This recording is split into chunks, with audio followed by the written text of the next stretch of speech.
My name is Kevin. I'm a game design student and a student ambassador who is also the president of the Broadcasting Club. Here at Broadcasting Club, we do a lot of things, but the first thing that we focus on the most are our podcasts that are every Saturday.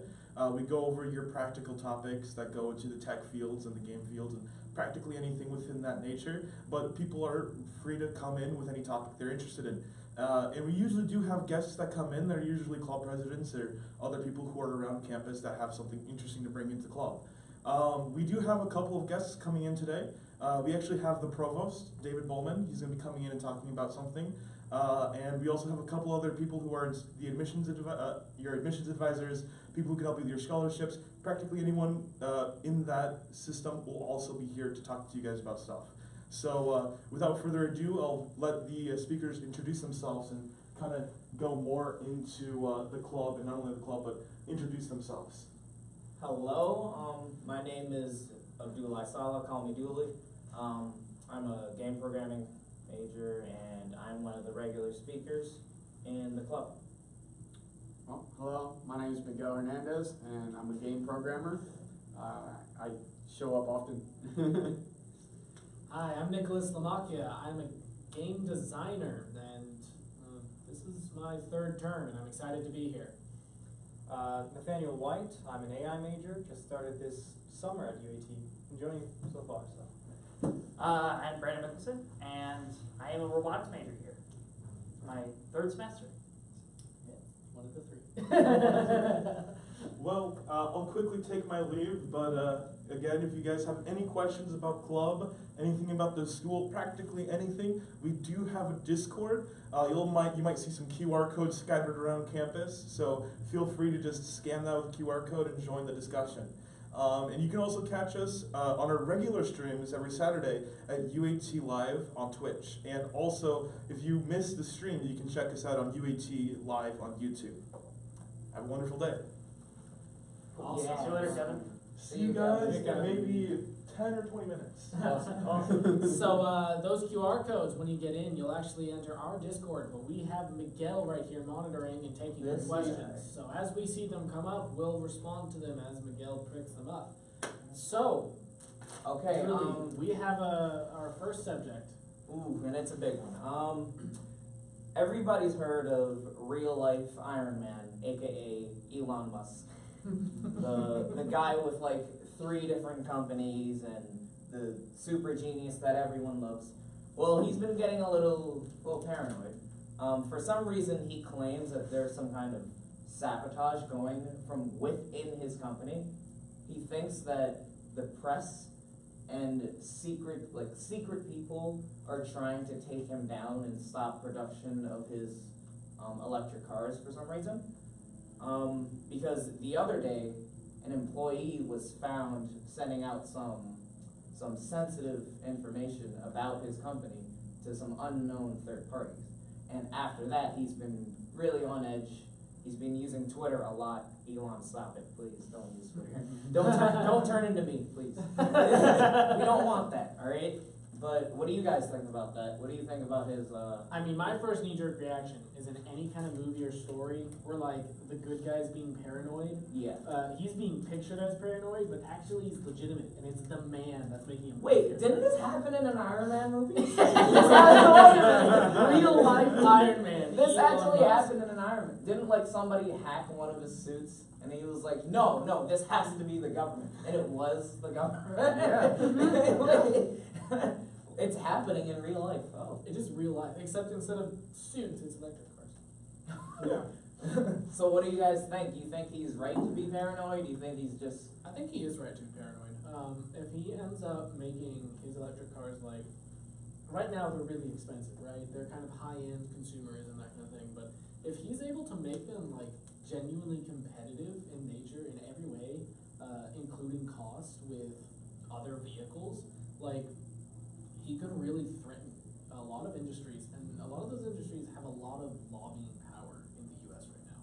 Like gasoline, if he really truly is able to compete with gasoline run vehicles in the next 10, 15 years, I mean, imagine what would happen in that market. Exactly. They wouldn't have such a control they wouldn't be able to charge us so much for gas anymore because we actually have an alternative now, right? A clean alternative. at A that. clean alternative, and then there's that bonus, that PR rep, because like gasoline is being used now by a lot of people because they don't have another option. Right. However much they'd like to have a different option, they don't.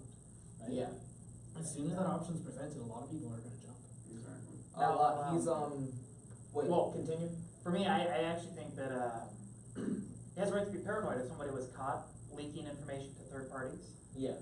But I don't think it's some sort of wide-scale conspiracy against him in particular, because there has been a big push really recently for electric vehicles in the market, and a lot of the other, even gas car companies have been getting more into electric vehicles. They're not as good as Tesla, but they have been pushing for that. So I don't think there's some sort of like nationwide conspiracy against Elon. The nation loves him, so I don't think that there's anything against him there. But Yeah, but that's the most powerful kind of conspiracy. This is the broadcast. Yes, it is. Yeah. We're actually live right now. Oh, sorry. No, It's it's okay. alright. If you wanna, You can sit down. Oh, what's up? Nothing much. My name's Terrence. Awesome. I'm here for the thing. It's called. UATX? Yeah, sure.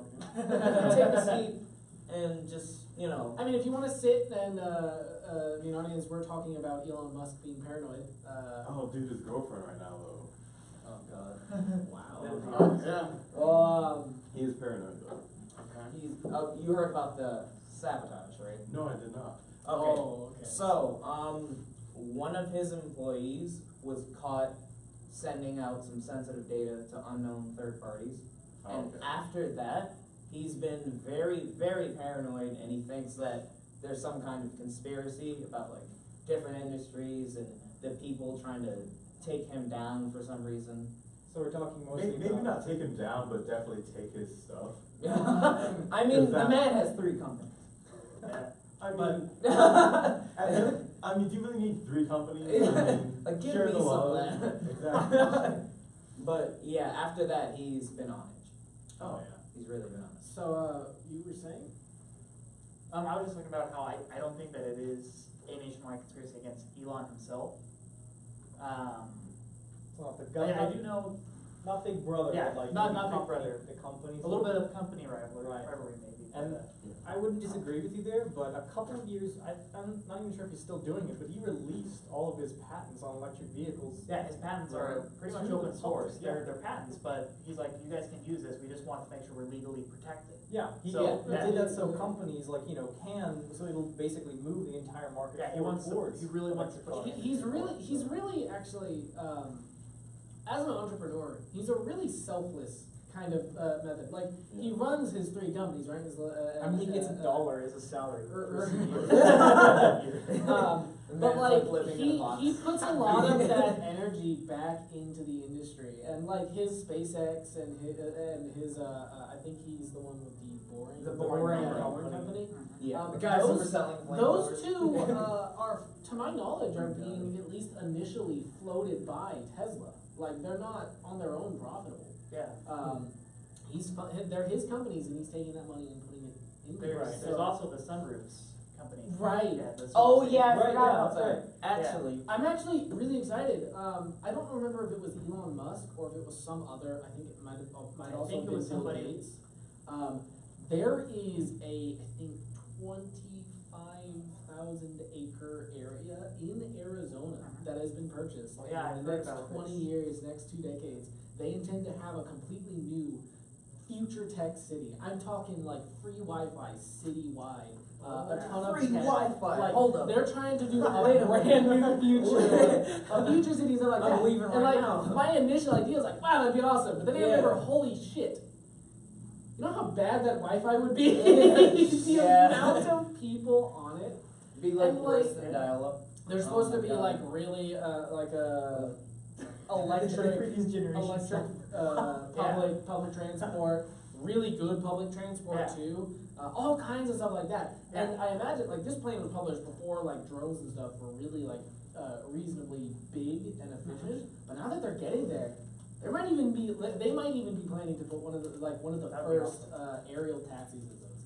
That would be really So cool. do you know the company Local Motors? I do not. They have a facility over in Chandler. They actually came to the school on Thursday, I believe, the vice president of engineering. and they have a bus system, an electric bus system called Ollie, and it's a smart bus system that's actually driven by Watson, IBM's Watson. And they were talking about it.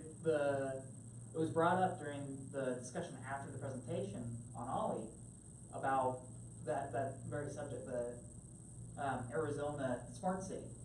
And they might have plans on putting Ollie, the bus system, as one of the transportation systems. So It's confirmed from Arizona Smart City? Now looking at this Ollie bus, it reminds me immediately of the vehicles from the recent David Cage game, Detroit Become Human. I've not yet seen that. It's almost the exact shape and design. It's just a little smaller. Yeah. It's So- that small. It's actually they said it's 20 inches smaller than a normal vehicle. Wow. So like they showed a consumer grade 4-person sedan, Mhm. and this was Who 20 inches drives longer, a but sedan? it- That's a it- bad it- example. Well, it's not an Not- example not because this is sedan. to replace the sedan. Oh, wow. Yeah, this is to replace But it. it drives But it that. fits 12 people, whereas that vehicle The that's AI 20 inches drives longer it now. Right. fits It's like a little So- mini bus. Yeah. The fact that it has IBM Watson Yeah. essentially driving it. So you, as you're driving around the city, you can talk to the vehicle. Watson's talk to really Ollie. cool. Yeah, Watson's really cool. Clearly, AI this is what Elon fears. There are AIs stealing his technology. He's got an artificial intelligence inside his car.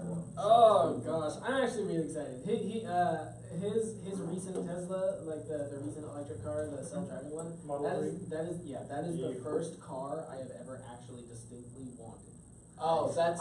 I've never before wanted any specific car. Oh. I never really cared aside from I should have a car, right? Yeah. But like Yeah, that like I that need is the one. first time I've looked at it and be like, I want that car. Yeah. Like, Yeah. you see those fancy like Lamborghinis, oh that looks really cool, I want that. But it's just because That's it like looks so cool. expensive, Yeah, and Yeah, that's yeah. never That's never the been Tesla really like you the want thing. because it's actually like it like represents innovation. It's Yeah. so cool. I just love, like, I'm sitting here gushing over Elon Musk when we were just talking about how he's real life paranoid Iron Right. Man. But- Yeah. I love him so much Jumping because back of to the that- thing with his patents. Right, yeah, exactly, and stuff like that, because you know how much money could stand to make for those patents Jesus. in just the He few could short own years. the market. Yeah, and the thing is, he's He gonna could have own me. he's gonna have a fair What? market share after these Tesla 3s hit the market, because Oh he my is trying to God. ramp up production to 5,000 a week, and the moment he actually does that, like same thing, everyone is excited, just like us, about getting their hands on this new Model 3.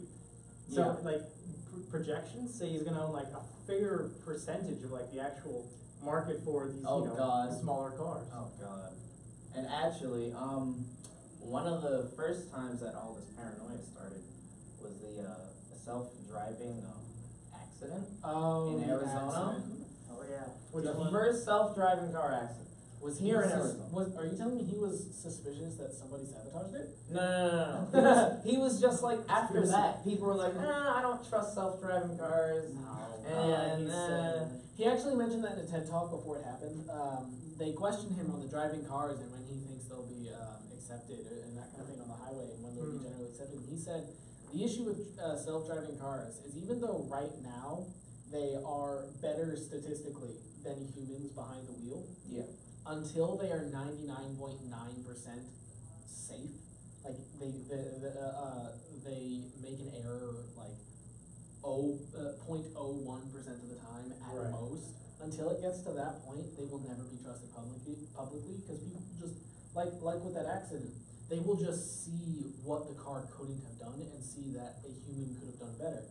But they don't really see the statistics of like, I think right now 80% of vehicles get into a accident a year of some kind. I'm Right. not sure the exact statistics, but you're completely right. Bad news sells, and when Yeah. yeah, thousands of these cars are running, and then especially in our age group, we're bound to get an accident like Right. every single year. A lot of people will trust themselves over the machine once Right. they see something like that, even though the machine is Statistically- still more reliable than Right, but then Yeah, one yeah. accident with the the self-driving car, and it's all over the news. Like when one kid gets in an accident, it's like, this kid got in an accident. Yeah, That's maybe a Oh, little wait, bit. we were Should waiting be for a you to little mess up. bit. But it's the fear, because people already fear AI, and Yeah. they fear the change of like not driving their car anymore. Wait a for somebody minute. else. Wait a And they minute. don't trust it. And then once something like that happens, it just gets worse. So he basically Just admitted heard that he fear understands that until he can make a perfect driving system to where not a single accident happens, it's not going to really be accepted. Wait, so,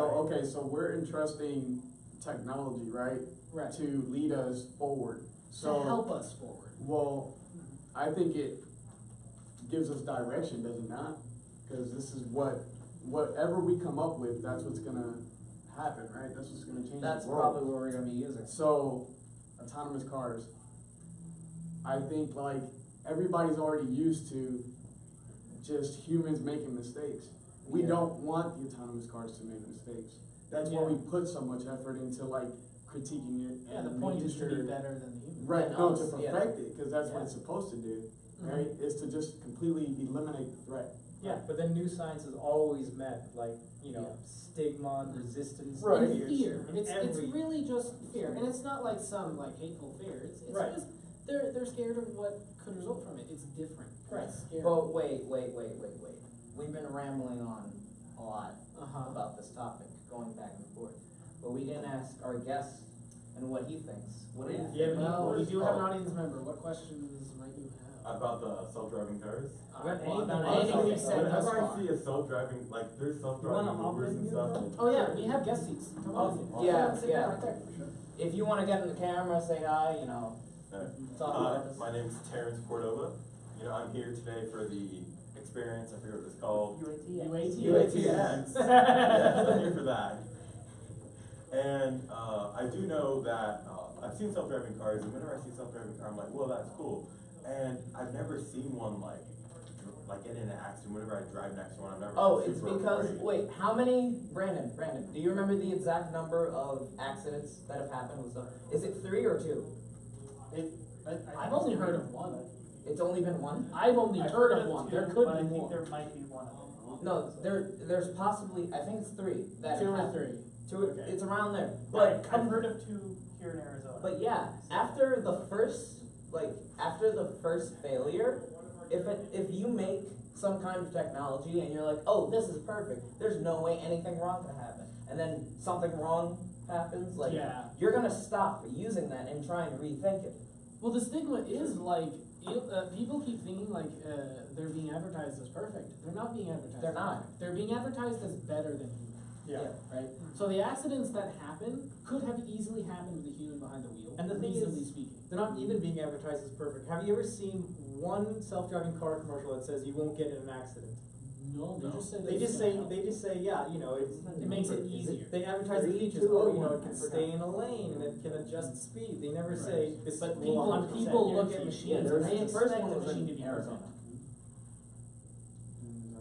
It's unfortunate. No, that- Expecting that's a the machine to same be one. perfect That's is the one that flawed in happened in itself. Because I don't even trust my computer to Arizona. be perfect 100% of the time. Right. How much time do I put into my computer? Like when it crashes, or I get or it doesn't load as fast, or the Wi-Fi is bad. Not everything is bad about the device, but sometimes it's just the environment that the device is in. Right. So like if I put a perfect driving And that's car the onto the second road and put like 1,000 it's bad two. drivers, a And million see, bad that's drivers the around it, issue. I then think So it's 2. it's obviously 2. it's gonna get Okay, a car so in the an number's accident 2. eventually, Number's 2. Right. because then it's not the car's fault, it's the people's fault. Right, and then So that's many that's variables actually you a can't account point with the self-driving machine, because self-driving cars, like there's basically a tech theory that's built around the self-driving road and that kind of thing, the autonomous vehicles, and it's really that if very simplified and incorrectly so, it's that the vehicles will make the roads safer and will actually reduce traffic, right? But that's oversimplified, and it's missing the point that only happens the majority, if not all, of the vehicles are on that self-driving network. Exactly. Whenever you have a vehicle that say the statistics for human drivers is 85% accuracy, right? So whatever that stat may be, say the vehicle is at 90, right? It's better. It's noticeably so. But when statistical statistical differences cross, they interact. Yeah. So the AI will be distinctly their statistics worsen the more it will cross with normal human drivers, especially bad human drivers. But when you get a system of a ton of AI, like it just they improve just better and better. But you have to implement that. And that's the hard part, the transition, because you have to get people to get off the road. And the thing is, unless there is a significant difference in the performance of the AI versus the performance of the person, it won't be enough to overwhelm how people just trust themselves more than anything else. Oh yeah. It's very. Hey, go ahead. Okay. So the first self-driving accident, it wasn't fully autonomous, by the way. Really? It There was was a person behind the wheel that didn't. Oh, I remember this. The self-driving Uber. Right. Yeah. Yeah. So Uber's had like a couple accidents. Well, Yeah.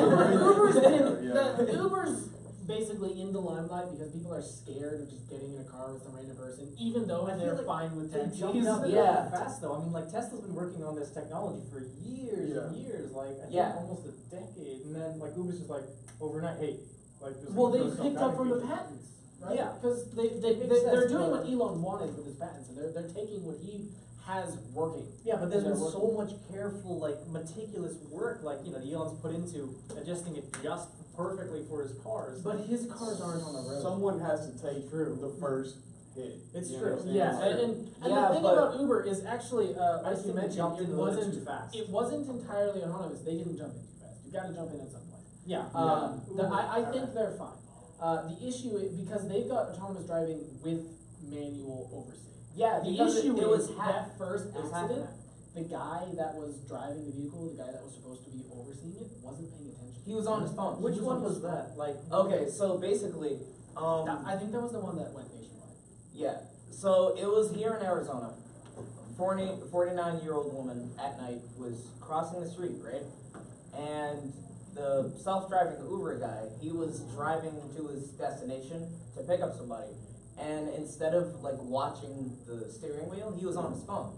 Because in those cars that are like half automated but with somebody behind the wheel, they're supposed to be watching and making sure that they stop at the right times and they do the right curves. But the And vehicle, mostly to deal with unexpected obstacles. You know, okay, you just gave me a interesting idea. So the thing is, when people are in these self-driving cars, right, especially when they've ridden in them a couple times, they get this sort of feeling of they safety. get like- complacent. exactly, like I don't have to look at the road 100% of the time because this is doing it, right? Yeah. And I know even for me personally, I've been tempted to look at my Oh, phone everybody? just because I'm so confident in my driving, but it's you have to resist that, right?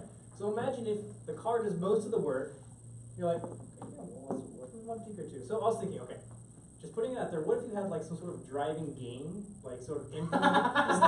Wait. on the windshield, like Or a you would have to, PlayStation like, remote, pay it's like, attention to hold the it, yeah, right? So like it's something that's on the road, and like if you don't like respond, like No. every couple of seconds it'll like start beeping at you just to make sure you're paying attention. So you're going full circle. I'm like, You're literally going back to before we even had it. You're just trying to make it a little bit more graphically entertaining. well, no, because they have to be paying Oh attention my to the God. road, right? Right. And they completely like you see people like they fall asleep. Right. Like, you know, have you Yeah. been like in, well, me, like California, LA traffic, you know, you're just like sitting in the car stop, right? You barely move forward, you look across and the guy next to you sleeping at the wheel. It's like, I wish I could do that because I'm stuck here like, Paying attention. I'm stuck waving here to being people, bored. like, Actually out of my driving. mind, but yeah, basically what I'm saying, just something to make sure they're paying attention, like, you know, or even like eye tracking, you know, to basically say, hey, look at the road every couple of seconds. Maybe just like an alert. It's like, hey, you haven't been paying attention. So before we move on too far, do you have anything else you'd like to add? Oh no. Alright, well, And if you have anything you want to say, because like, you know, now you're at the stand, just throw it out there, because Go ahead and jump in with this is my first time being here too. just so we have room for anyone else who might want to sit up. If you don't have anything right at the moment, we're gonna just kind of ask if you can go back and sit with the audience. Yeah, that's cool. And with that in mind, feel free if you have something.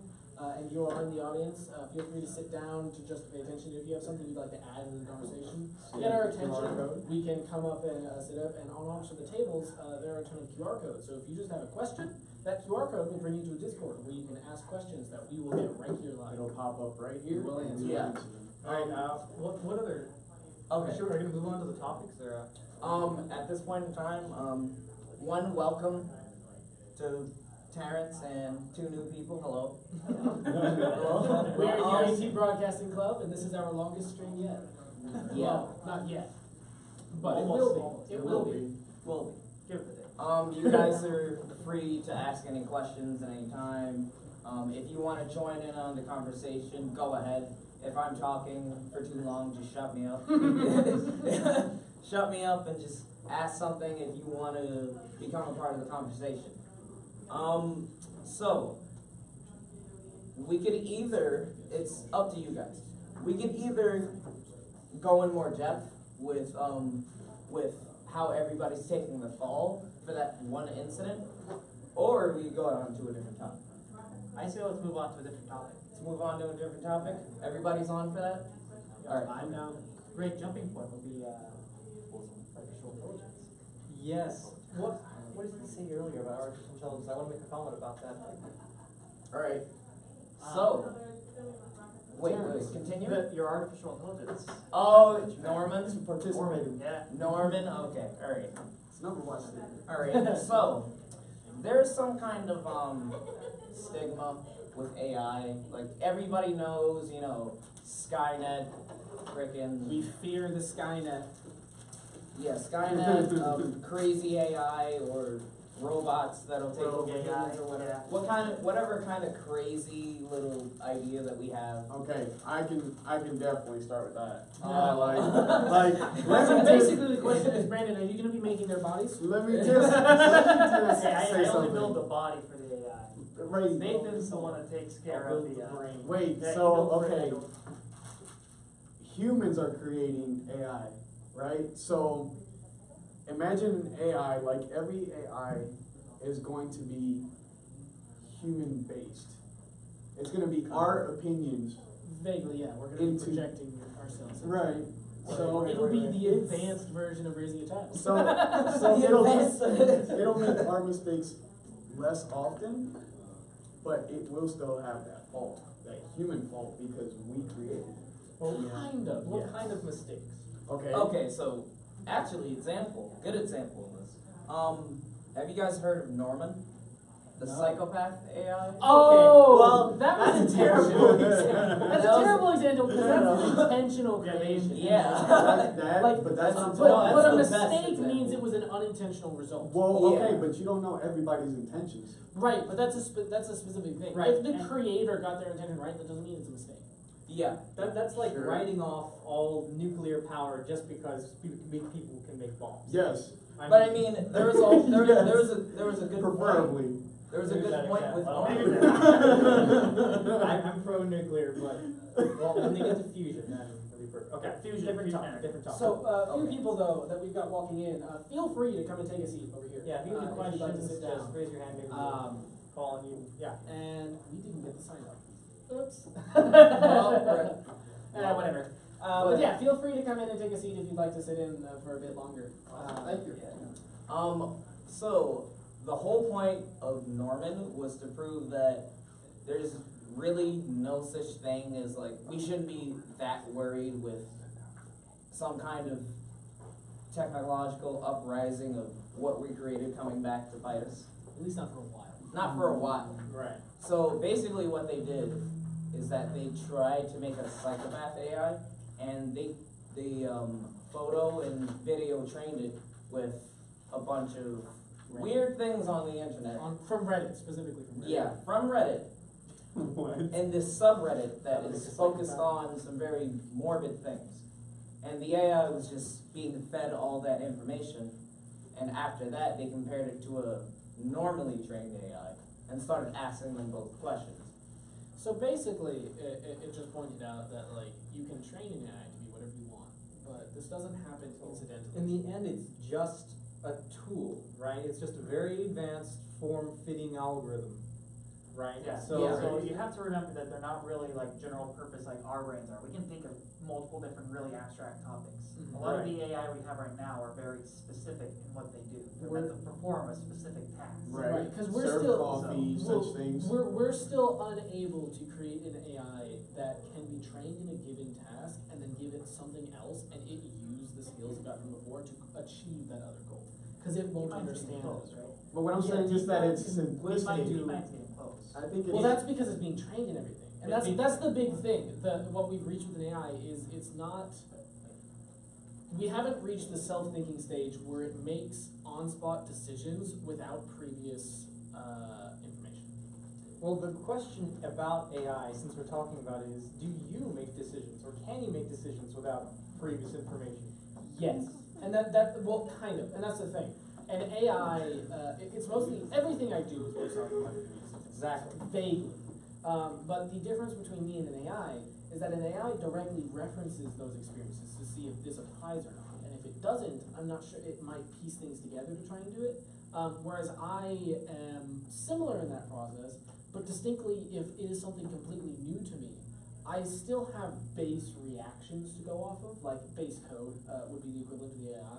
That is extremely flexible, but it works. And it's also that intricate, mostly what I've noticed is the weird part, the intricate connection between the brain, the cerebral, your spine, that kind of stuff, and the rest of your body.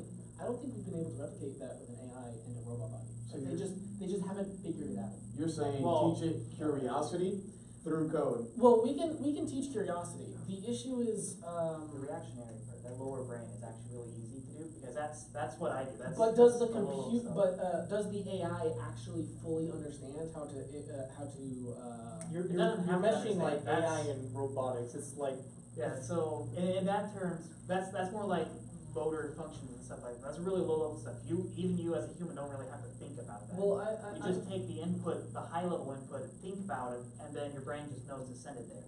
That's right. essentially what we can do with a robot and rebuild that lower brain essentially by just having the high level interaction.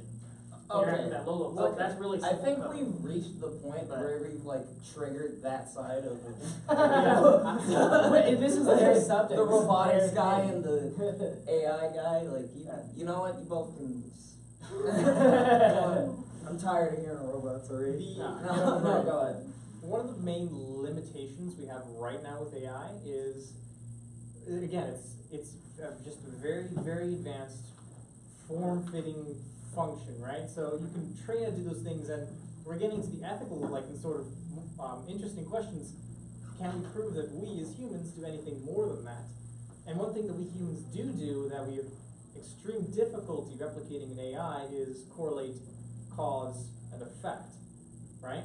Because you have a function, right? And you put in a value, you get out a value, but that doesn't necessarily prove cause and effect. Right. Like, for instance, if you walk outside and the ground is wet, right? Are you going to assume it rained or the sprinklers are on? What? Alright. Well, you're That gonna had nothing to assume do with anything. Copyrighted. Get sued. for And that the one idea song. is you can always like trace backwards the cause. So like, okay, it's Arizona. It doesn't really like it rains once every like. So balloons, we're probably able to spring. make leaps of logic, whereas they can't leap. They have to go. They would always represent like a probability, but it's very difficult to link cause and effect like directly beyond correlation. So like, there's no sort of like concept of time. It flows from here to here instead of related. Right. Well, I mean, like, as Okay, Okay, we are. alright. So who's morally responsible for those leaps that the AI is making then? Well, again, it's a user. It's a tool, right? Yeah. And we're morally responsible for the leaps it's making. Like whoever trains it or whatever algorithm it uses, that's will determine where it sort of goes, like what the output is. Again, it's just an advanced math function almost. So But advanced can so that you we train can't, it? right? Will it be able to? I mean, are the theories true? Will it start training? Be able to train itself to start recognizing whatever? Well, it In the depends. future. Could you give me an example? Westworld. Well, Oh, not no. even Westworld. I mean, iRobot's a great example. Right, In that exactly. movie, Oh. that robot made a moral decision at some point based on empathy that he was taught, right? It's very So- difficult to define, like, what separates us from like an AI, because we have yet to reach what we call the singularity in AI. That's where we can prove that even at a simple level, it is an intelligence, right? It has almost a will to do things beyond what it's been hard programmed to do. And we don't know exactly why not, beyond the fact that we can't really relate cause and effect. It doesn't have natural Feeling, I think feeling. She said, Emotions. right? Emotions. Or Emotions. empathy. Okay, I mean, morals. that goes back to Those the are question, things can that empathy be taught? Well, we, those yeah, are we things can't make exactly. tangible yet. We can program their ability to replicate them and to recognize them, But it won't recognize every situation. they've yet to develop it themselves. They won't recognize the We situation. don't, because we have yet to, okay, it doesn't, so for instance, I can tell it, killing people is bad, right? But of its own accord, will it come to that conclusion? Oh, hey, I Exactly. shouldn't do this because it's morally wrong. Right. We haven't even reached an AI that I'm aware of that No, Not yet. we haven't even touched Yeah, we on those haven't. topics. We don't have any sort of artificial intelligence right now that can really make any sort of. What's that? Right, as far as Detroit emotions. become human? Say again? Detroit become human? Right, Oh, that's another one that's exploring the same thing. Mostly, we just haven't even reached a point where we can even see AI accomplishing that. Because it's not reached a point to where we can have an AI learn, if we had a good enough piece of hardware, we could have an AI learn to recognize everything on the internet. Well, that doesn't mean it could make something itself. Here's where game programmers come in handy. This is where But game is programmers. AI still based on if and then? So, I mean, and they're still basing their responses on if and then? Well, that's the question, Yeah. right? Do we base all our decisions on if or then? Yeah. Because, like, we examine the brain, like, we take a lot, as AI programmers, almost all of our inspiration comes directly from nature, right? Trying to mimic it. Even though at the cellular level, like, the neuron is very complex, we can mimic its functions with something We want to be electronic. gods.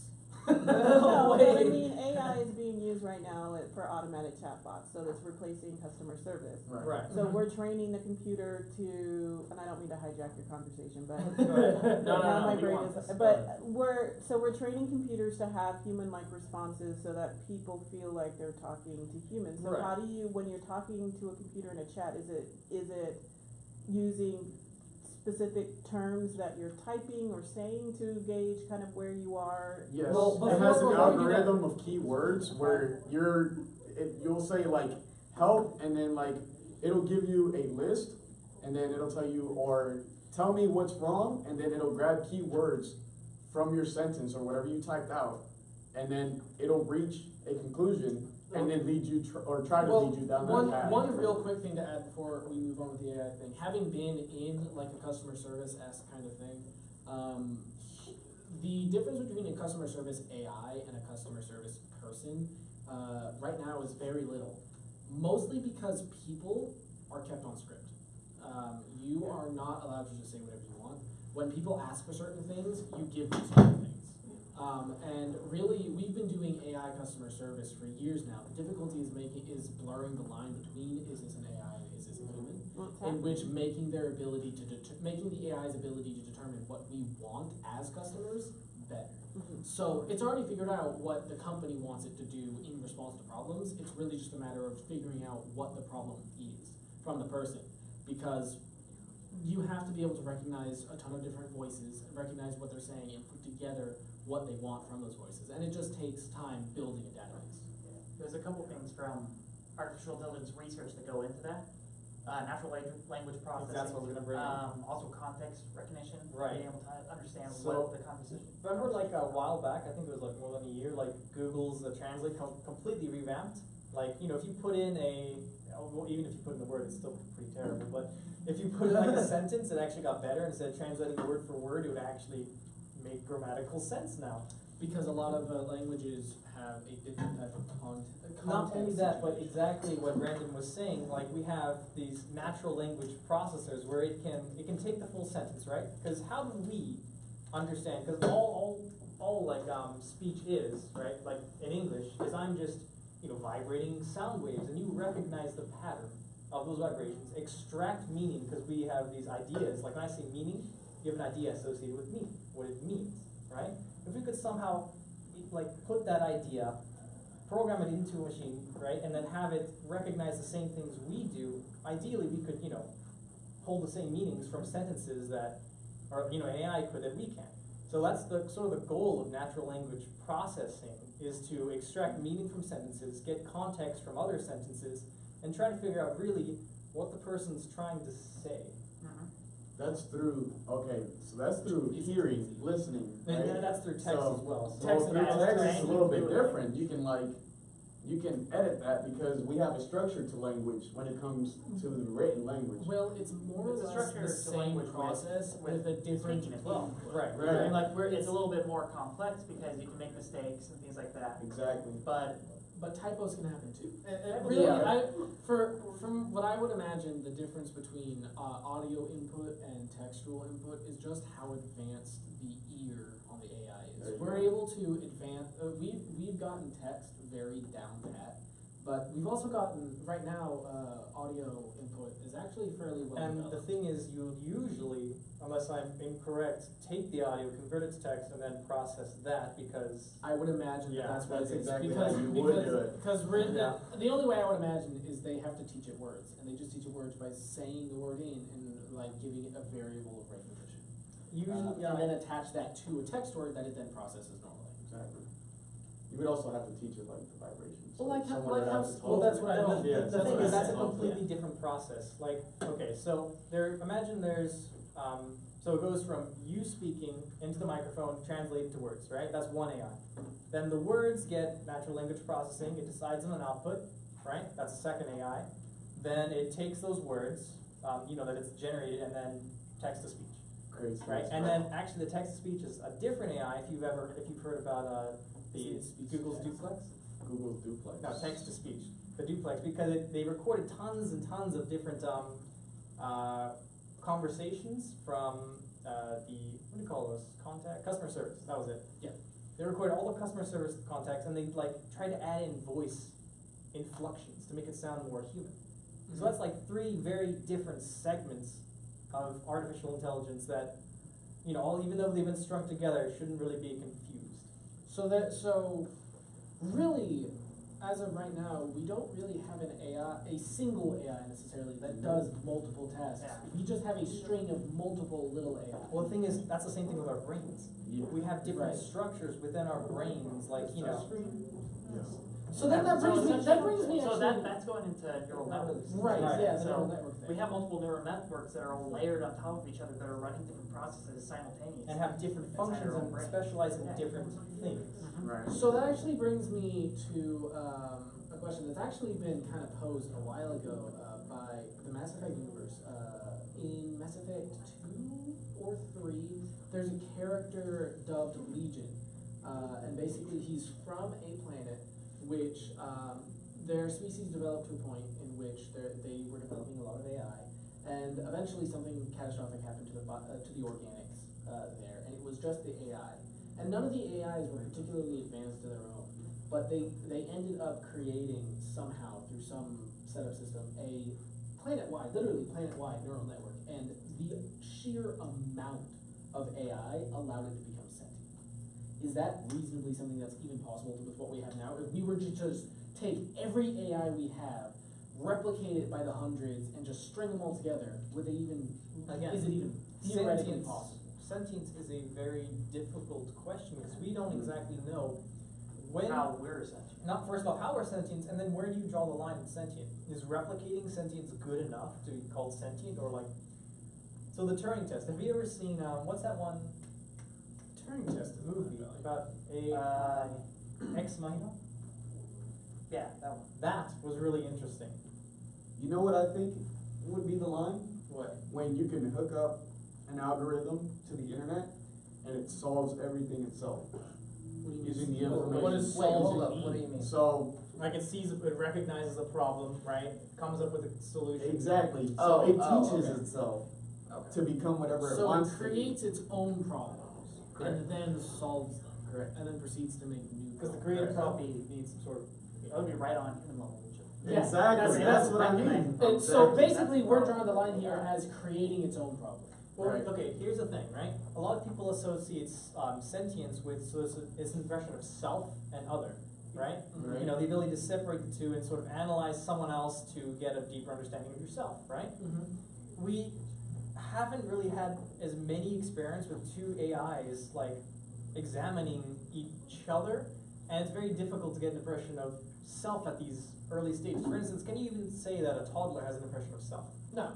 Because, you know, until like they get older, then they start questioning Well, you we- and the- me, how come different rules apply to Well, you there's than a they do to me? well, there's a thing with development. This is kind of off topic, but it kind of applies to what you were saying.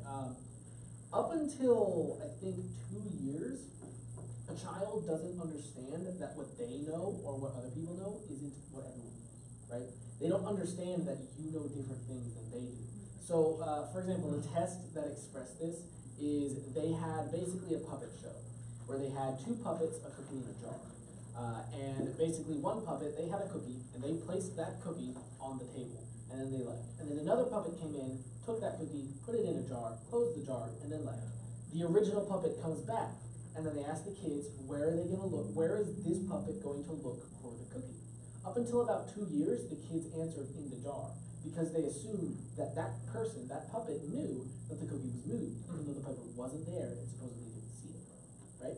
So they don't understand the information difference, and that's kind of the thing. Like, we don't start out really sentient as we would define it as an AI, right? But we still start out as something we define as sentient.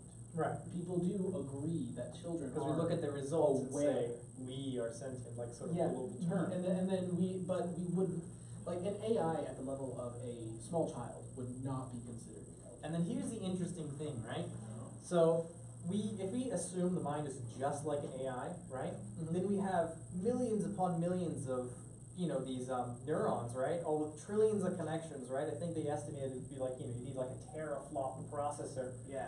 Just to even Like, start an entire planet of AI made a single sentient brain. just even try processing this stuff, right? And then think about, like, for me to get to the level I am now took, what, like 20 years? Right, and it didn't start that big either. Right, and then I've been cranking numbers, and like my brain's been almost training its neural net for 20 years, right? Like, what makes us think we can just create a sentient eye at you know, at this level in like a year? I mean, sure, Again, electrons move faster than. That's where I get to, like, hooking it up to the internet. We're looking at the internet as, like, very small. No, the internet is actually But imagine hooking huge. Okay, but hooking it up to child. hooking it up to the internet is a weird term. It's very general because, like, really, if you plug something into the internet, my computer can be plugged into the internet and it Sure. can access it, but that doesn't necessarily mean it's going to. Right, but this is only for us to use it. This is just like Right, but that's what I display. mean. It is hooked up to the internet, but on its own, it needs something else to physically want to go and access things, and you do not access the Right, internet. so we've Okay, so already said. speaking of want, there's an interesting thing, right? And people are always like, you know, scared of AI. Oh, what if they decide to, I don't know, go ahead and kill us? I mean, that's a stigma. That's a Yeah. complete stigma, right? That happens As all the far time. as a lot besides, like, you know, the DeepMind, Watson, the super advanced stuff, like all the basic AI, they'll only go towards the goal you program it to. You have this Because the thing reward called system. exactly a fitness function, right? Well, you'll decide the fitness of a given output, right? So I'll put in a number. If the number I get out is just what I wanted, I'll say, oh, that number scored really well. Keep giving me numbers like that. If it's not what I wanted, I'll say that's a terrible number. What are you doing? You know, don't do that again. And that's sort of how That's some it trains it. interesting input. We got some input here. So it says, of course, no one. No one AI can be all human, but the different lengths of the brain can be one AI and all together. It can become one ultimate brain improving itself. From From- Hernan J? Hernan G, thank you for your Thank you. input. See, Breaking the ice, the first one. It's That's exciting. The first for your question. input. No, that's not a that's a statement right there. That's a statement. But you see, it's easier to stop us like this because when it becomes like that back and forth, it's like I don't want to stop. It kind of wax out for those who aren't actually here. But thank you. So, you can address that.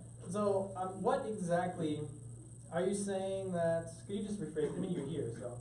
Well, like you said, no one AI can know, like, can be a human in the feelings, but you could teach you can have 10 of them, and Right. one of them can be a certain response, and the other one can be emotions and different stuff like that. Exactly, and the interesting thing is, that's the same way our brain works. We have these Yeah. different sections of the brain, one part that handles emotions, one part that deals strictly with like, physical reactions, and then one with higher level thinking.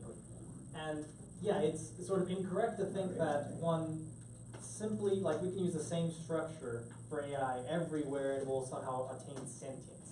Mhm. So, Well, the weird thing though that I'd go on, and this, I have a lot of useless, pointless for my career information about neural systems and how that works. But the weird thing that I don't think can ever be replicated by an AI, even if we do get that many AI neural network maths that ends up being the same way we do a brain, I don't think it can ever reach the kind of, what is it, purpose fluidity that our brain has, because we have these sections that are established for certain things, and it's a pattern amongst normalized subjects that it's always the same section that does these things. But when those sections are compromised, or when those things are no longer applied, it just uses that for something else. It completely repurposes all of the neural networks, but it doesn't replace them. Their purpose fluid. okay, and the thing about that, right, is I'm actually going to interrupt here for a minute because we have club demos going on in the movement studio here on campus, and I'm on my way now to help out with the improv club. Oh, so if you're you guys are leaving? interested in that, Oh, I'll be back. Don't worry, guys. wow. Don't worry, I'll be back. Alright, So I'm going to step out for a few have minutes. fun with that. Anyone who wants to go to do that, Anyone wants to you're go? openly invited. Yeah, it's open for. Wait, everybody you with said the- what club? Improv. Improv in the Improv. movement studio. In the So movement studio. those of you all have a map, I hope. The movement studio. I believe it's labeled as It's such. If somewhere it's around. not, that would be confusing. It should be labeled as a movement studio. Yeah. Alright, well, good luck with that. If you wanna go and you can't find it on the map, you could just probably follow. Oh yeah, you can follow Brandon. He'll lead you to He'll lead you to the movement the studio. promised land. okay. The thing. Okay, so the interesting thing about the brain, like just like you said, if you get rid of certain parts of it, Alright, thank you guys for participating. Thank you guys. Feel free to pop in Have on the fun. stream itself. We're Yeah, on sure. YouTube, on the UAT. And we're live. YouTube. We're live. Alright, thank you. Okay. The interesting thing about that is you, just like you said, okay, you can remove certain parts of the brain, or they can become damaged, and your brain will just find a way around it. Or you Take can some- make certain purposes obsolete. Like, Right. for example, if someone goes blind, the visual cortex and that fun stuff, it will be repurposed. It doesn't Right. just stop. The thing is, we already see that exact same sort of thing happening in smaller levels in AI. Like we have this thing called trimming, I think it's called. So when you fit an AI to data, right? You have like expect so much inputs, so much outputs. Just going through a simple neural network here, right? And you can have like if you have too many hidden nodes, right? Like that's what you basically want to translate the input data into these, abstract hidden nodes, and then extrapolate the answer from there, right? If you have too many of them, it'll end up memorizing your entire set. So if I'm trying to teach like, an image recognition of the alphabet, and I just use the exact same 26 images, it'll just memorize the images verbatim. And it won't be able to recognize anything It else. won't extract any deeper meaning. It won't make abstract relations between this, the circles or anything like that. Right, like an emotion where you're like, It'll oh my just god, this recognize is, the picture yeah, one this to is one. yellow, it's like happy, it's glowing. I don't think Well, it would no, he's more so recognize that. talking about the ability to, with this example, the teaching a visual recognition of the alphabet. If you use the same image of each letter, Oh, as everything's each back. one, Yeah, and if you have like, if you only use one image for A, one image for B, and that kind of thing, and you run it through until it learns it perfectly, it memorizes that specific image Right. is A, but it isn't able to It show doesn't a know what A- different. it just It memorizes- doesn't know what A is. it memorizes all the pixels. That's So all it does. if you were to put it in front of it a different For color instance, A, I have exactly. no idea what you're talking about. If I put in like two A's together, right? We Okay. would like if I had only taught a kid the alphabet, but then I put two A's right next to each other, it'd still say, oh, that looks like an A and an A, right? Right, well, you can teach it color, and then you can teach it pattern. But hold on, right? What I'm trying to say It is doesn't see color and it pattern, would it sees pixels. it would see the two A's, That's one issue. and it wouldn't recognize the letter at all, even though like it's just two A's right next to each other, right? Okay. Because it hasn't extracted any features of an A. It hasn't extracted line, squiggle. Because it never Sure. had to. Right. Okay, but you can number those pixels. Well, that's what it does. Okay, so it reads an image by going through each pixel in a row Right. and figuring out its exact color value. And then a vision, that's its distinct, that's where it gets to the eye. That is the eye's process. Then it goes back into the equivalent of the little nerve cord from the eye to the brain, where it converts that and it tries to find patterns in it. Right. Then when it gets to the brain, it applies that pattern generally to a specific value that it's being told it is. So if you showed a picture of an A, a black A in like a Times New Roman text, Sure. right? And you say, this is A, and then show it no other pictures of A, right? It doesn't memorize the shape of the A. It doesn't look for the pattern of the A. It looks for the pattern of the entire image from first pixel to last pixel, Right. right? So that if you were to take that exact image, but change the A from black to red, it would not know what it was. Okay, well, black to red's a bad example. If you'd flip it upside down or something, it would have no idea what it was. Oh, Okay. wait a minute. Well, an A is kind of the same. If you flip it upside, okay. But How long are Okay, you but gonna- can how long are you you gonna- teach it to the point where, yes. yeah, You can, but what I'm talking about the example of where Guys, you know what? Now that Kevin's here, let's see the Kevin reasoning side of this. oh, yeah. Let's throw it all on his neck. Let's just throw it all on him. These lemon bars are delicious. Hey, don't dodge the question. Don't you dodge anything. Alright? We're talking about AI, not Oh food. no. Get on this topic. What separates an AI No. Somehow the a iPad human. got locked? Or Yes. What happened? We're not streaming anymore. No, we are. we're still Oh, connected. it is. Okay. Technical difficulty. So it's So the Amiibo is still streaming. Oh no, now it's not streaming. Oh, it's streaming. It's streaming. okay. Alright, Weird. Okay, we're back live again. Don't We're worry. back. We were never not live. I don't understand. That was weird. Okay, It sorry. just turned off for a second. You had your break to chew. Make sure you plug it. Yes, actually, I need to take another bite out of these lemon No, bars. no, no, no, no. No, You need to answer. You need Okay. to answer. Okay. What morality question do I have to solve now? The AI morality.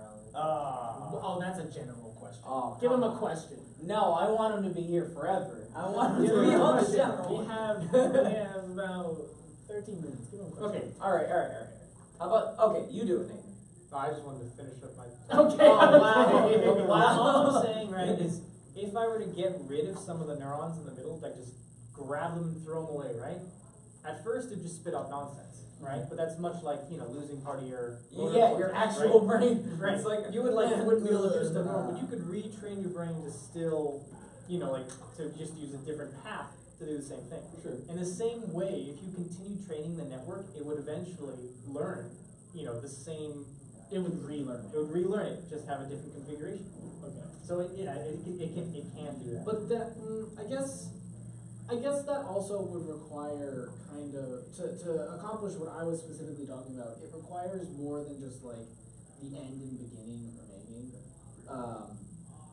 I think it more so requires, to accomplish what I was talking about, the purpose validity, would require a kind of like an overseeing AI, like to maintain an optimal organization. Because I'm not talking about just scooping neurons out in the middle, but I'm talking about like straight up, say the beginning of the neural path. That is gone. The thing Right. is, And then there's no purpose for that. But then Okay, that specific AI, I guess it would be a hardware issue at that point, but like, that specific AI, like, it wouldn't, without a beginning point to start with, without a problem to solve, right.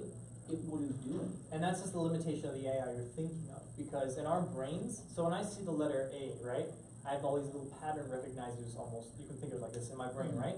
And there's not just one part that says, oh, this is an A, and then it filters up, to what it means and all that stuff. There's like 100 different places that all recognize it's an A, and all trigger Well, it hundreds. recognizes different things about the AI. Like No, there some are parts of it- redundancies in our brain, right? So imagine not just one neural network that you took a scoop out of, right? But imagine there was like 20 of them, right? You just took a scoop out of one. you'll lose some of the, sort of the sure, confidence. the confidence. That's exactly what I was looking. The confidence that it is, then the result, but eventually you'll still have redundancies. I mean, if you got rid of all the beginnings, you would have a problem. But that's like the So same thing as, basically, getting the rid of more significant- redundancies in the brain, the more confident you are with the information. So we literally check for those redundancies when we're thinking about something. I mean, The thing also, is, if we when don't we're have learning, them, we're not it's- sure about ourselves. It's not just that. It's that Yeah. So, this part of your brain recognizes an A, right? And it, goes ahead and does an analysis of, what's the rest of the word and recognizes patterns. So you have another part that does the exact same thing. The thing is, if I only had one section that recognized, the letter A, right? I couldn't possibly link to all the different parts. I don't want, an axon, running all the way from here down to A, right? I'll just better off just build another A recognizing factory up here. It's simpler. I'll build another one It's here. both efficient and inefficient. It's at exactly, the it's same both time, efficient and that and is inefficient. horrible. I hate that. But doesn't that go back to But isn't humans in general? Because Exactly. our redundancy and us being repetitive is a part of our learning, a part of our daily processes. Because And that's the best part, because Yeah. the human can abstract supposedly to infinity, right? I can take a simple thing, right, and then represent the entire thing in okay, so a circuit, right? I took all the science and math of the circuit and represented a triangle, right? Then I take that triangle, put tons of other circuits, and represent that with a little chip. yeah, And I we take the chip and I we represent can- that with a little motherboard. But we can tell ourselves what that means. Right, and we know at every level what that means, but we keep abstracting. And I take that and put it in the computer and I represent a computer box. And I represent that with a server symbol, and I represent that with a cloud.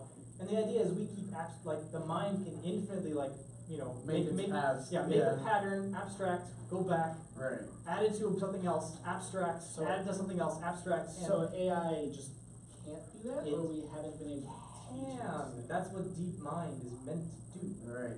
Abstract to as Okay. many levels We just have to teach it. Okay, so we don't have to teach it, but it's gonna teach itself eventually. we have to teach We it. have to I mean, teach it. And that's- it depends. There's supervised and unsupervised. Exactly. How do unsupervised AI works? Because I understand that in a supervised setting, for example, back to the alphabet, we talk here's A, and then you tell the AI that this is A, and then it tries to figure out how that's A. And then you show different images and say this is also A, and then Right. it tries to figure that out. And then it goes to a point to where it can start identifying A. Right. How do you do that? How do you do something like that unsupervised? Well, the supervised you use when you know the answer, when there's only one answer, right? So if I'm Right. trying to have it solve a math problem, I put in the math problem, and it puts out an answer. I'm like, that's wrong. Right. There is no 1 + 1 = 2, not 3. Right. right. That's wrong. I know what the answer is, and that's not it. Exactly. Right? But if I'm trying to get it to play chess, right? I can't there evaluate is no the definite. billions and trillions of Yeah. combinations on the board, right? So instead, So I that's use where the fitness function that. comes I in. utilize the fitness function. The fitness function I use very strictly in supervised learning. Over right, and over right, and wrong, over and almost. over. Mhm. But the fitness function is more like a gradual scale than unsupervised, Right. right? I mean, it's a scale, but it's just for example, right? Right. It's a more gradual scale. It decides based on its own actions, right? So it's playing a game, right? And it Dota thinks- 2, specifically, it I have a good. Oh, no. It thinks diving the tower is a Oh, good no. idea. Right. It dies. I'm like, okay, that probably wasn't the best idea because I didn't destroy the nexus. Exactly. So, no, wait, so they already have an AI. Well, so Yeah. but you still do set it up though. You do still have to set up the fitness function. You still have to say, absolutely- okay, this is a bad thing. This is a good thing. No. This is what you want. Well, this will subtract from your fitness. This will apply to. All you have to That's- tell it that's the thing. is from start to beginning and what's the best outcome. Exactly, because of the fitness function, you don't want. Ideally, you want to tell it as little as possible so Exactly. it can find creative solutions. So you don't Exactly. say diving tower is bad. You say kill nexus good. Exactly. Least you amount of say- time. Will you say Yep. death bad? No, you don't. No. Well, you can say death bad You- because I guess it could just rush tower. Yeah. Over and over Well, again, no. but- If it finds a way to die Actually, yeah. and still get something out of dying, you You're right. want that possibility. Saying death Oh, bad would wait a help it minute. train faster, but ideally you just tell it the least amount of information, destroy the nexus, right? I just Exactly. had an Have it idea. figure out how to do that. Yeah. Nate, everybody. I just had an idea Get out of here. of when you said that. So, has everybody played Super Smash Bros? Oh, okay. Okay, so I know what you're bringing up. Super Smash Bros. 4, amiibos, but we're not going there. Yeah. So, in the first patch that they released, some character from Final Fantasy, Cloud, Yeah. his AI was just like a normal AI and it wasn't really doing that much. And then, like, after a few patches, it learned and it found the best way to kill people.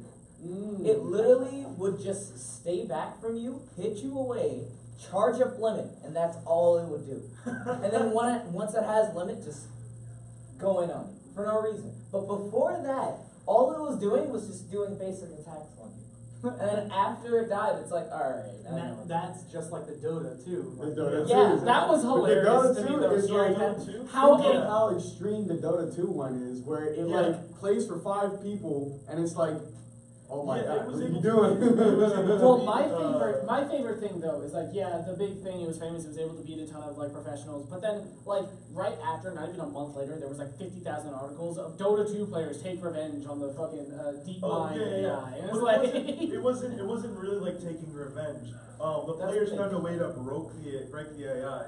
What you do is you get to low HP and you trick the bot to actually chase you. Elon So Musk. the bot will try to Elon chase you Musk. for the last bit.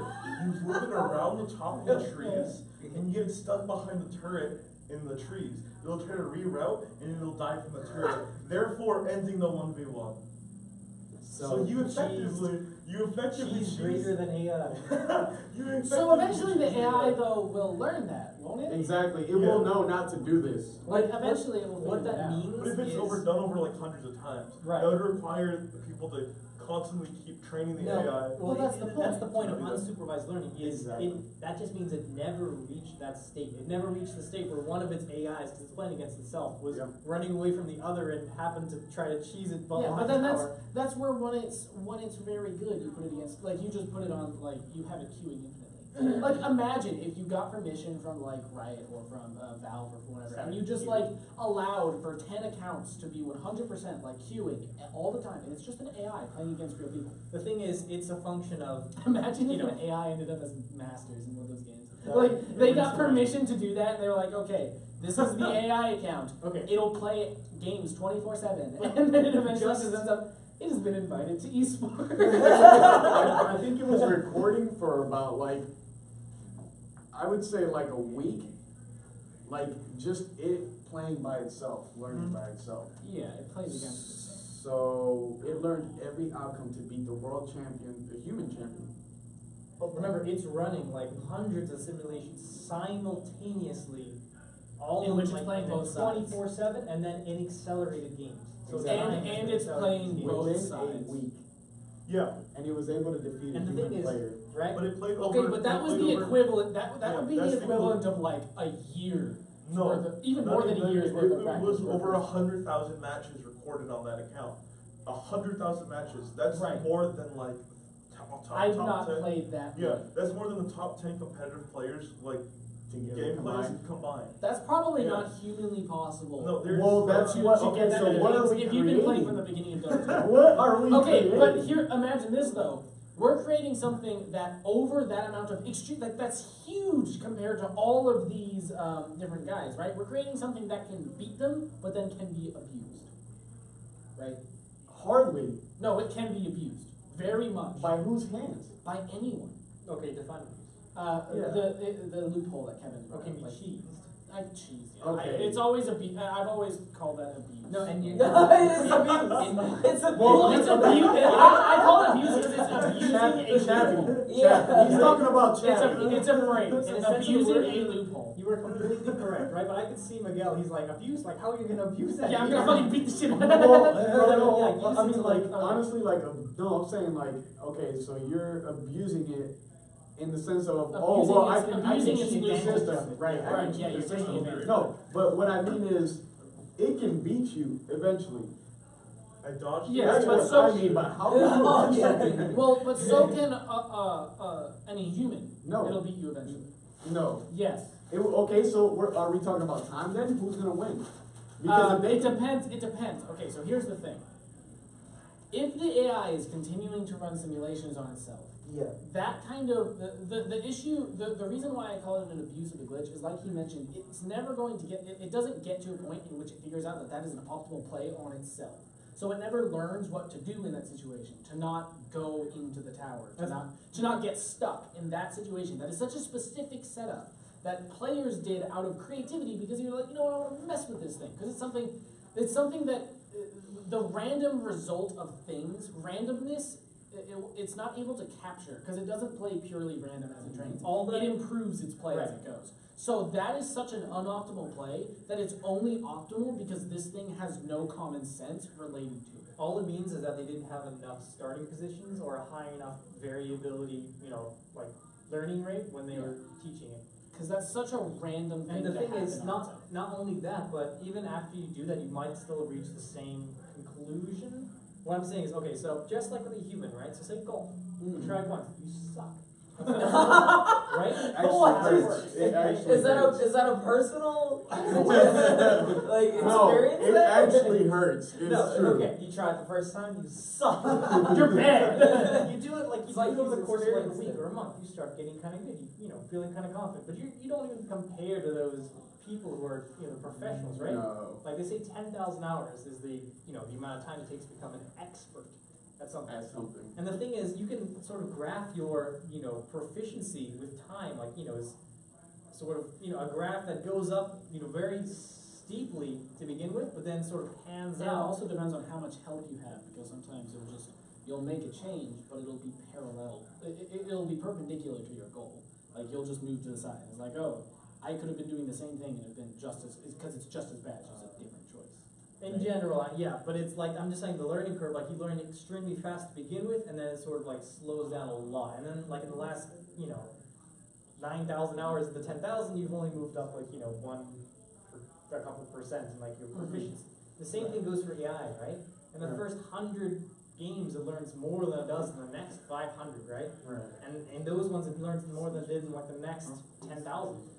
Because it's just refining the very fine principles. Right, so that's what I meant by like the speed.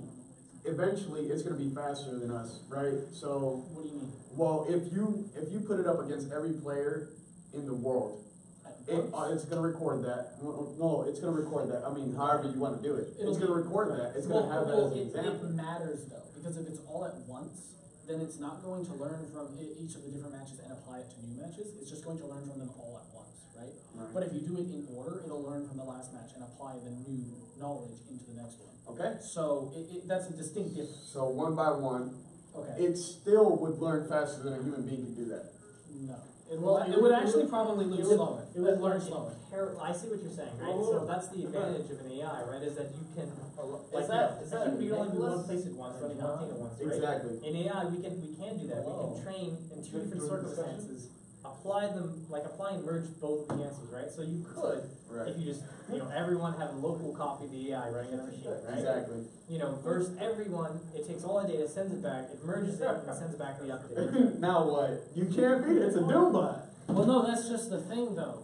You would have to do that like You 1,000 could times, but then Sure. So what I think it seems you're kind of failing to fully recognize is that the reason the AI is Just if moving you're wondering, faster we're than still a on person AI. is because it is Still here. accelerating time.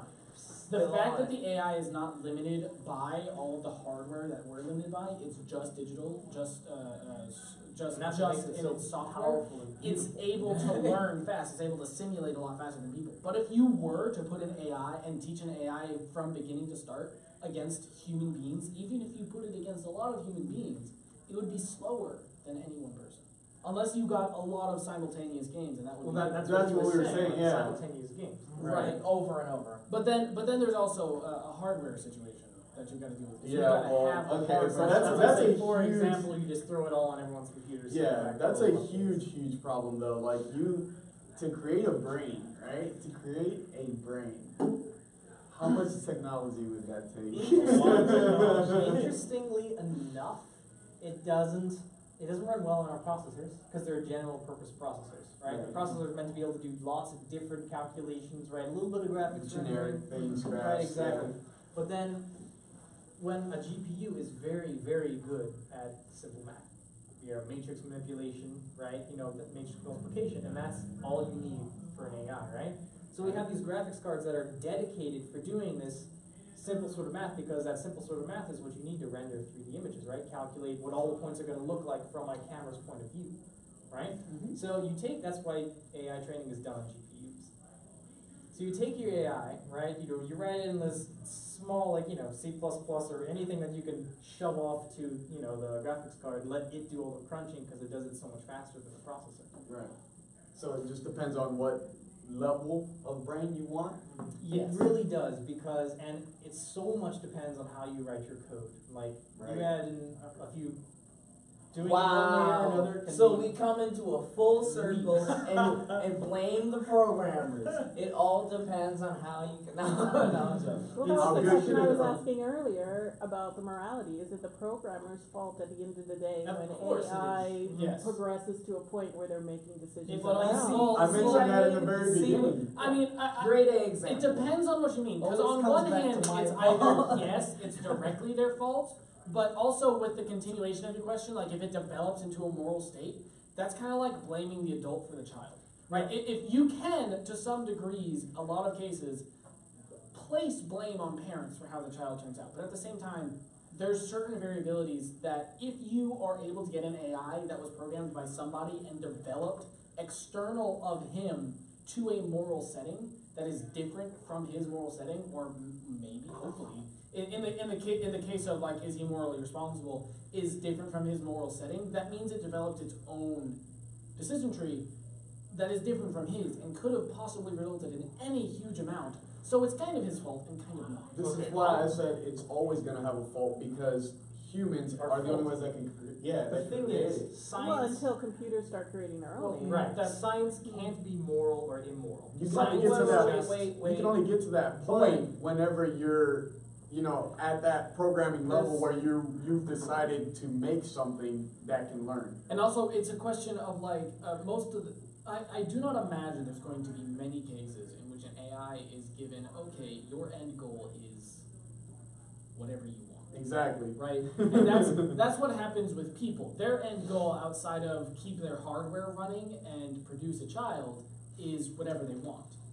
And most AI don't get that. So most of the time you'll be able to predict how your AI is going to turn out, at least vaguely, because you're determining But its do win you condition. think we'll ever get to a point where that prediction isn't going to be possible anymore? Well, that's what I was talking about, plugging I it don't up to think there's the. going to be a point in which we'll have a need for an AI that is unpredictable. Well, okay, so no, that's not true at all. So, like I said, plugging it up to the internet, I meant by like creating the brain, right, outside of the internet, exterior to the internet, just with pure raw code, and then hooking it up to the internet and letting it do whatever it wants. But Well, what that's- about companionship? I mean, that's really where AI is like It's sort of. definitely where it's headed. If you look a couple years down the road, can you imagine like if everyone had their own like A little robot. yeah, that like sort of Oh, right. trained. Well, actually, I actually mentioned that when I was talking to 8-bit. There have been thought experiments come about over this. It's there or really sit interesting. right next to me. Imagine from their point of view, everyone has it. Everyone's used to Wow. it, right? It's just the norm. But to us, it seems crazy and sort of scary.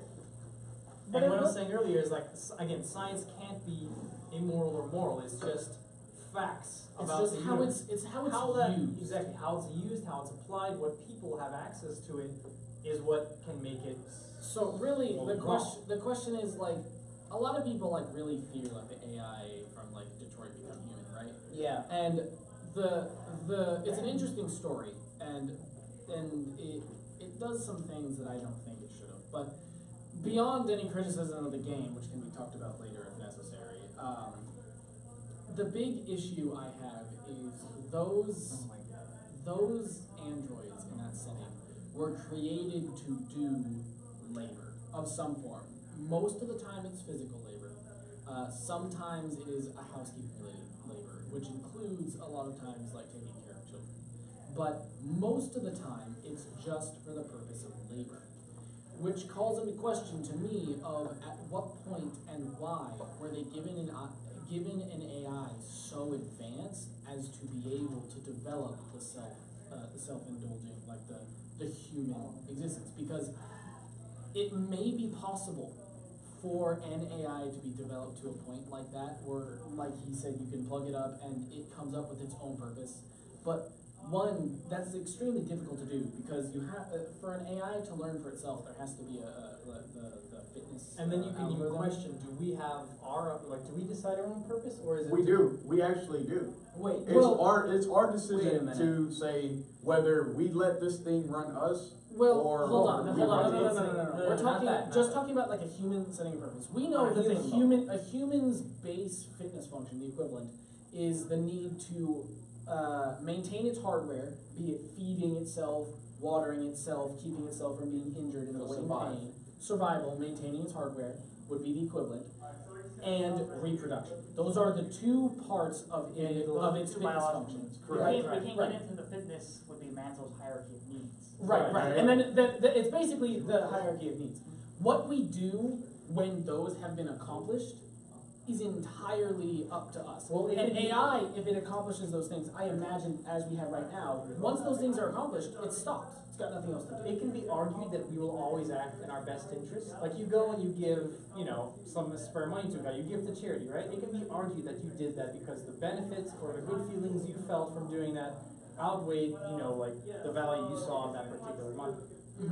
So it's sort of an all-encompassing, very difficult to prove argument, but it can be argued that everything we do is for our own Is personal for- benefit. So, It's just whatever we interpret as our personal benefit. That is the weird wonky part. Because like for me, I'm able to interpret that in maintaining my hardware in the form of maintaining my mental state, maintaining my entertainment, maintaining my body, I want to be a game developer. And because that triggers good feelings, that works for me. And Why game that triggers programming good feelings, will I have no produce idea. the maximum More amount feelings. of, benefit, right? Right. That you might perceive. So The base benefit is I need to find a job that's going to allow me to feed myself, maintain my hardware, and inevitably reproduce. And the thing is, AI can do that as well. Like we have AI that makes predictions about its future state, right? Right. So which one will get me the highest fiction the fastest, right?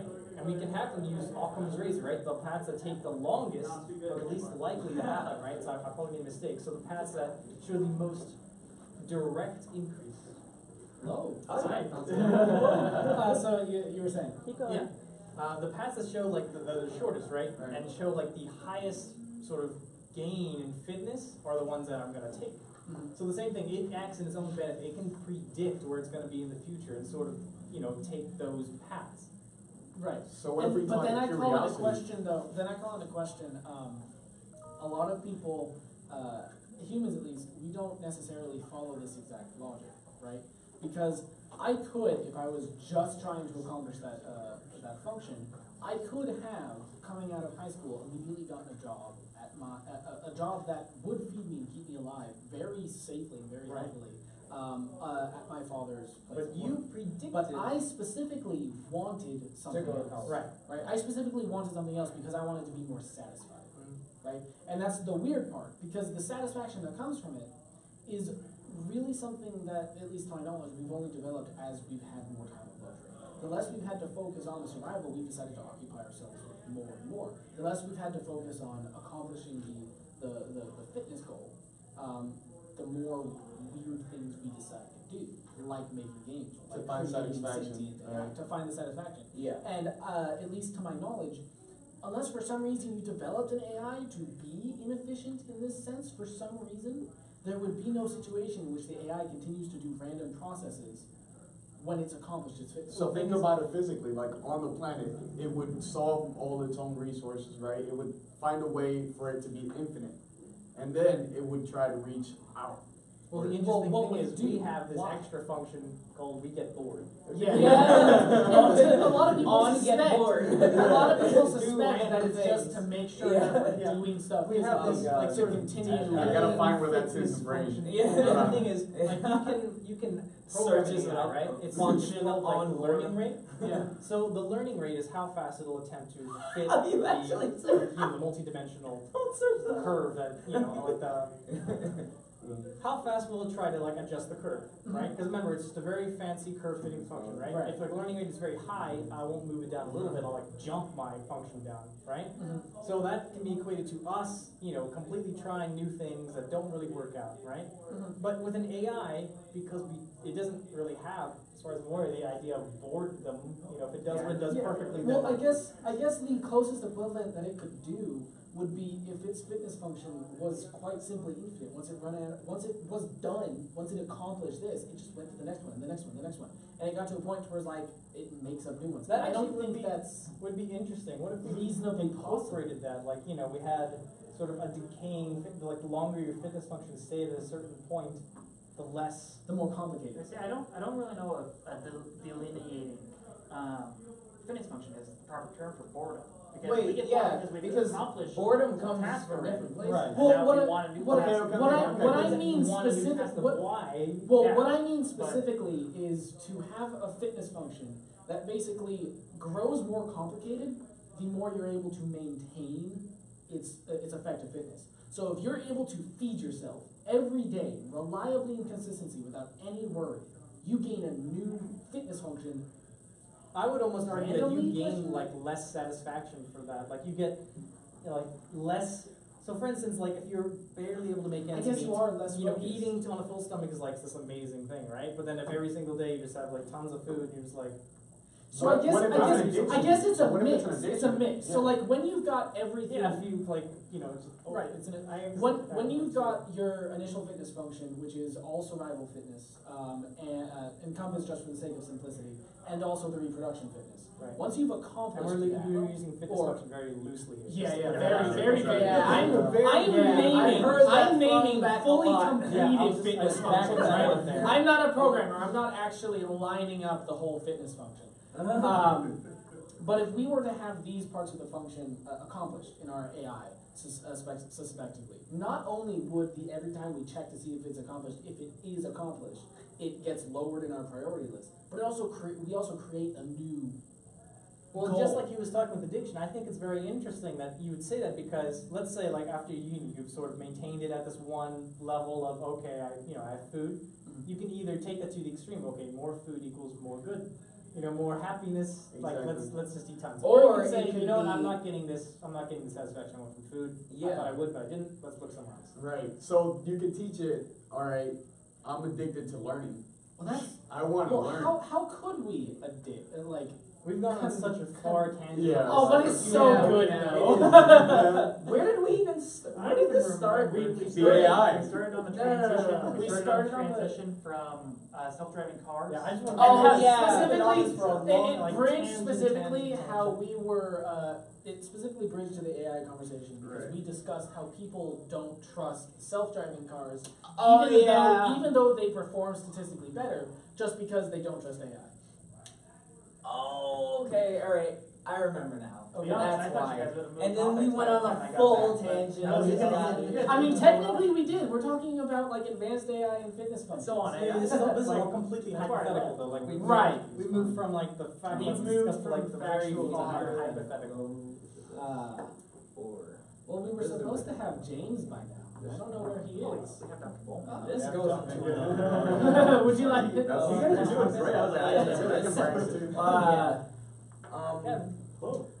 Okay, so I was just kind of running the tangent. We're gonna go kind Yeah, of we stalling can for tangent. James. Yeah, we should go we next topic. can, we Yes, can, next topic. yeah, we can take our guess, because I think this is a good point to actually finally wrap up that topic for now. yeah. Yeah. Yeah. I'm gonna admit, I was stalling for James, to be honest. That'll make a week before.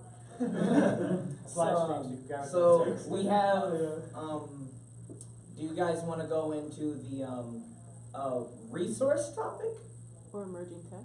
Did we have- Well, yeah, we should do our guest topic. Oh, yeah, there you go. Let's do Oh, guest oh, topic. yeah, Yeah, that's let's do our guest topic and then we'll go from Sure. So would you like to join us and Sure, of talk course. about Yeah. emerging I technologies? can scoot down. No, we have an adjusting camera.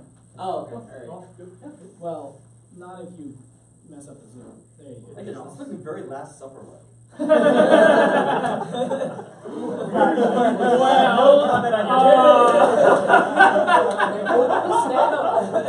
Just need to. Alright. Okay. So, what is the? We have it right here. It was this. No. Was it just in the really general the update that we got? Remember? Was it in top? I'm sorry. Someone, Oh, there it is. There it is, okay. So, let's see.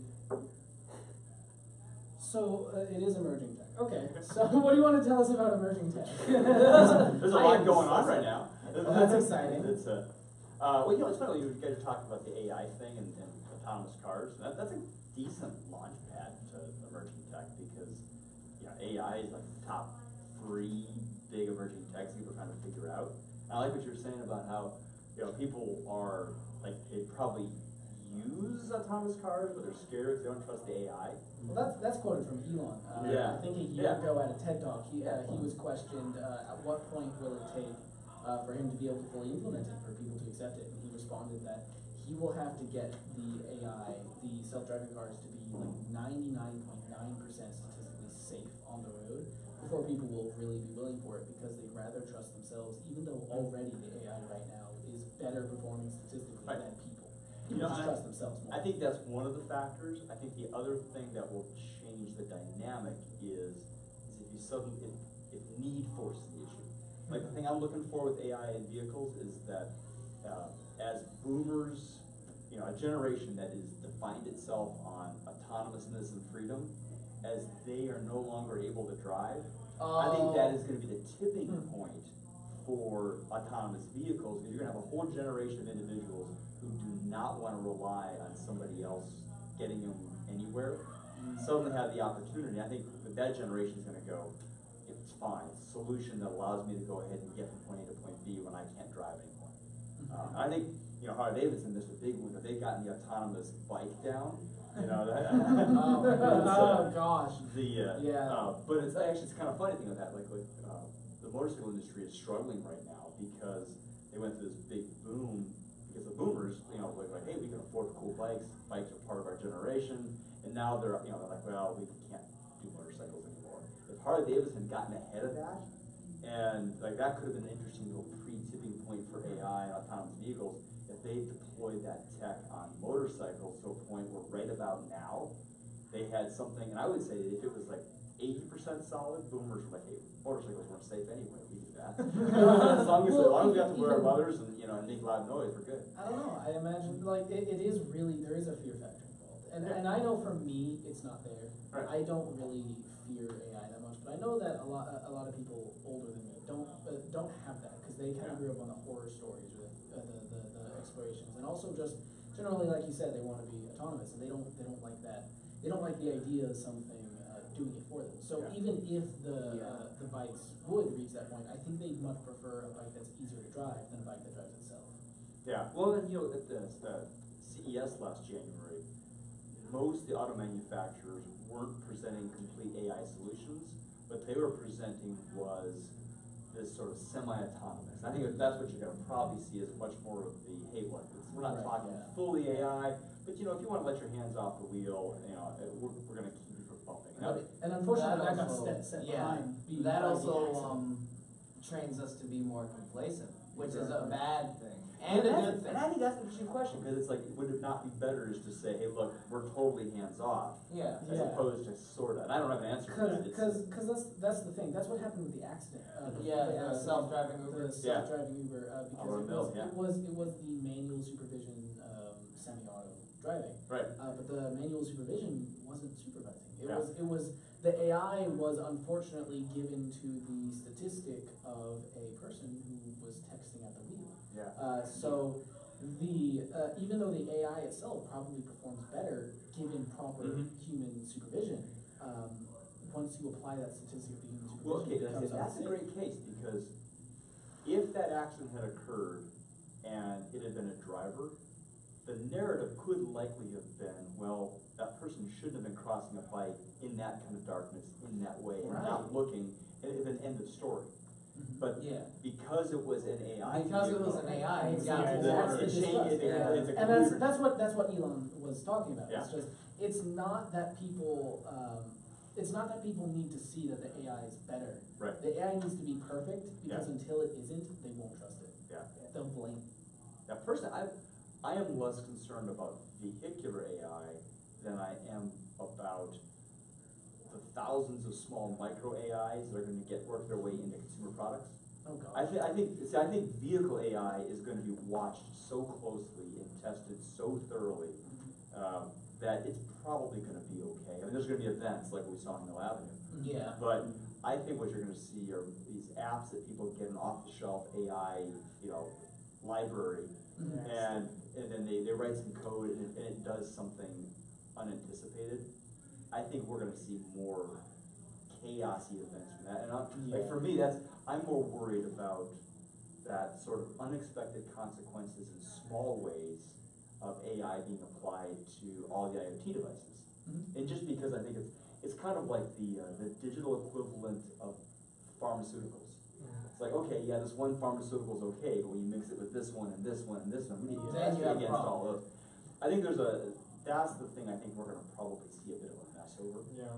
There's always gonna be a mess. That might not be a problem so much as AI, so much as like the IoT or the Right. the Internet of Things devices, because we're putting in an AI, we have to put in circuitry, we have to let it connect to the internet, we have to put in all this extra stuff, this extra connectivity that we don't necessarily need, and that adds in so many security flaws. Right.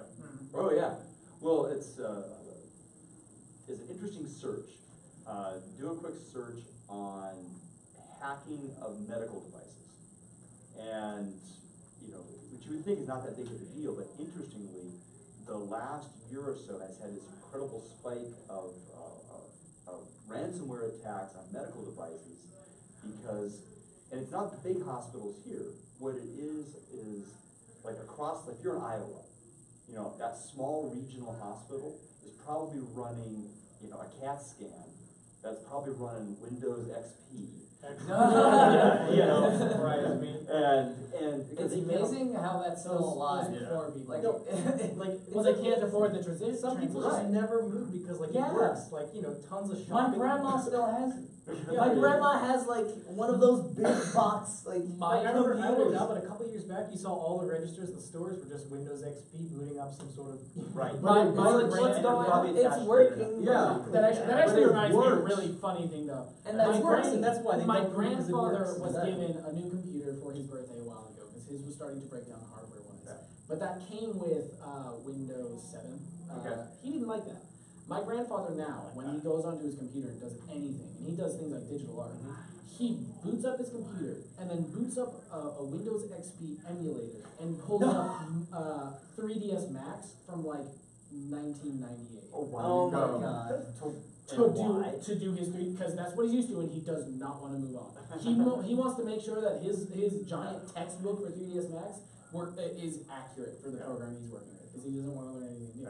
And that was just so funny to me the first time I saw it and realized what he was doing, because I saw him boot up this old looking this emulator and just full screen it, and he didn't even use Windows 7. And it's like, can you really blame him? Because it works. Well, that's what we were getting to. That's what we were getting Well, to. the where- funny part though is he'd complain about issues, and I'd say, well, that's fixed in the next one. He's like, but I don't want to learn the next one. Well, that's funny what we're getting to when you say, okay, they want to be as simple as possible when it comes to grabbing the most efficient way to do something, right? So for vehicles, I think it's going to get to the point where we have to become lazy to that point where everybody that wants to drive a car is gone. Yeah. And that's the thought process of the trafficless world. Yeah. Really, I don't see a benefit to automated vehicles until all the vehicles are automated. Because once you can remove that concern for human error, then it's able to play efficiently. All the cars can start accelerating as soon as it goes green. We don't even need stop signs for most of the time. They'll be communicating from miles before they even cross paths and can adjust speed appropriately. Yeah, and I have a hard time wrapping my head around that, because again, that's a different, having autonomous vehicles. Having autonomous roadways is different from autonomous vehicles. Right, like being able to say, hey, I don't feel like driving right now, I'd much rather be on my tablet, you drive, I think that's one thing, but saying, no, I never get to drive, I'm like, I don't know, that's a lot harder. That's gonna be in a few decades when it gets to just really is my generation. I agree too. Right now, we sort of need the human aspect, but ideally we're gonna make them perfect, right? And when they're perfect, you don't want people driving. On autonomous vehicles, The most dangerous car there is the one that isn't controlled. Exactly. Well, Yeah, right, it's right. it's the kind of like the adage that you teach your kids. It's like you are not the concern when it comes to saying safe driving. It's everyone else, right? And like like I'm not very good at statistics when it comes to the math side of it, but I do know that when you apply a statistical perfection, like say this car never gets in an accident in its own statistical setting, when you cross that against a person who could be doing any number of mistakes that the vehicle can try and prepare for, but in the end you can't do it perfectly, Right. it relies on them too, that statistic lowers from 100% to somewhere near 90 if they're like 80%, right? It balances out because it's now a combined statistic. Mhm. So even if you do get these perfect things, you're doing perfection fighting the statistic of the other people on the road. But if we were able to convert to just, if we were able to get all of the US to just accept, okay, no one's driving cars anymore, I believe that at least when it comes to the software, we'd have an AI that would be running the roads perfectly right now. Right? It's a really simple, it's really a simple process. We've already simulated it multiple times over to have entirely automated roadways where not a single person is driving a car. Yeah. The issue is when you have to work around the people getting in the way. An approach you might see, like I think it'll take some kind of an event to force the issue to get to that Definitely. quickly. Otherwise, it'll be incremental, Yeah. bit by bit. It'll be the conversion. But you do see moments that flip like that if there is some traumatic event that forces the issue. Mhm. What I could see instead though is in areas of high density, Mhm. like you get to downtown San Francisco, and you get to a point where you're just kind of told, hey, we're in this zone, the cars are taking over Mhm. because it's the density is too high. You're not going to It's too dangerous. Yeah, but then outside of that, like you go into the outlands and like it turns off. Well, that goes into legislation though, because then we run into the issue that all consumer technology runs into, and that's the fact that legislation is 10 years behind. Oh, yeah. Well, And that's one of those things that we can't have legislation being 10 years behind for. We won't be able to implement it until legislation keeps up, because that has to be a legal thing. You have to legally require, at least in the local government, that you give up control. And that has to be considered legal in the Supreme Court, because I would not be surprised if people were driving and say every car had a semi-automatic setting, like you could give it up automatically, but it's also drivable. Yeah. If every car had that, and some people who maybe lived in a rural area that didn't have that issue drove into town, and then suddenly their car was taken over, and they were told they are not allowed to drive in this area, they would sue that town, and then it would have to go to Supreme Court. Yeah, I don't know about that, because municipalities do have a lot of, control in municipality on what the rules are in your town. Mm-hmm. That may be less so in other areas, Mhm. but what I think would likely happen is that it just isn't something that I see the US doing, just culturally. Mhm. For example, the GRP in Europe, Europe came up with that, and that's a set of rules. Europe thinks that way. Like, no, we're gonna put rules out to kind of make things better for That's the overall. funny. That's actually one of our topics. What about Norway? Yeah. That's And- actually one of them. And But the continue. US is much slower on that. Like Okay. it's interesting, we didn't I've lead on been that found out. because culturally, that's just, especially right now, but by and large, the US is like very slow to, at a national level, to say, hey, we're gonna implement rules for the better social good. You see it on the edges, like for example, you could certainly see areas like the New York to Boston corridor, and maybe the San Francisco up through Seattle corridor. Those areas you could maybe see rules, but Well, the rest, like in Arizona. we tend to wrestle with ourselves when it comes to like the national image, and it's very much an empathetical thing, like the culture. I wouldn't say it's so much so like an urge for freedom, but more so an urge of self-reliance, right? Yeah, Because a lot of people will say, individualism, that's yeah, Right. we don't necessarily think everybody getting things is bad. We just think, like, at least we wrestle with this thought right now. That's the societal setting. Right. We're wrestling with this thought versus like other thought processes. It's just that we believe that we should have a society where everybody should be able to do that to themselves. We tend to currently, as our general, while it's very much tipping and being confused and scrambled, it's still a strong point that there are a lot of Americans, especially that are speaking nationally, that believe that people should be doing it themselves and should be given the opportunity to do it themselves. Or But they should be doing it. another way to think of it is, if you assume that, the overwhelming majority of people are doing the best they can and have good intent, they'll do the right thing, or as Yeah. close, they will be on their own without a regulation as likely to do the right thing as if they had a regulation telling them what to do. Right, and that's, I think that's that the hard tends to be part. kind of an American perspective, and It's that's, a that's, weird, optimistically pessimistic point of view too. That's Because like it's really like, I don't want people being in charge of what I can do because I think I'm super pessimistic about this point of view. But I also believe that the world will function fine without these people, right? Because it's a really optimistic view of the average citizen and a really pessimistic view of the people who would be in charge. Yeah, and sometimes it works just fine. I mean, sometimes it doesn't. I mean, if you look at like big projects, sometimes for big sweeping concepts, you do need government to kind of come in. You don't, the initial run of the space program wasn't something that was going to happen by osmosis. Right. Yeah. But what was interesting was, the government had a run at it, but now it's coming up on a private level, which is far more innovative. And so it's, sometimes you need that kind of thing, but some, My concern with the transportation thing is not so much we need government industries pushing it. Yeah. I'm more so, it's more of a legislation thing. Yeah. Like, it's mostly like, I don't think we should, I think after having dealt with new technologies hitting a political scope and then being 10 years behind proper legislation for it, I think at this point we should have learned to the point where when we see this technology emerging, we need to start preparing for the legislation involved. We need to start deciding, making these decisions, because we can't allow something like this to be left for 10 years in a legislative wasteland. And that's, I think, an interesting example like the medical hacking topic, because one of the reasons why medical devices tend to be less secure is that most of medical devices have to be approved by the FDA.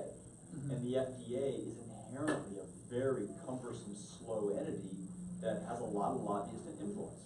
And so, as you go through those processes, can you get a new device out every 3 months? No. And I think that's the challenge with really, technology that is kind of at that tipping point of growing and changing and needing to be able to evolve. If you put too many legislative arms around it, it won't.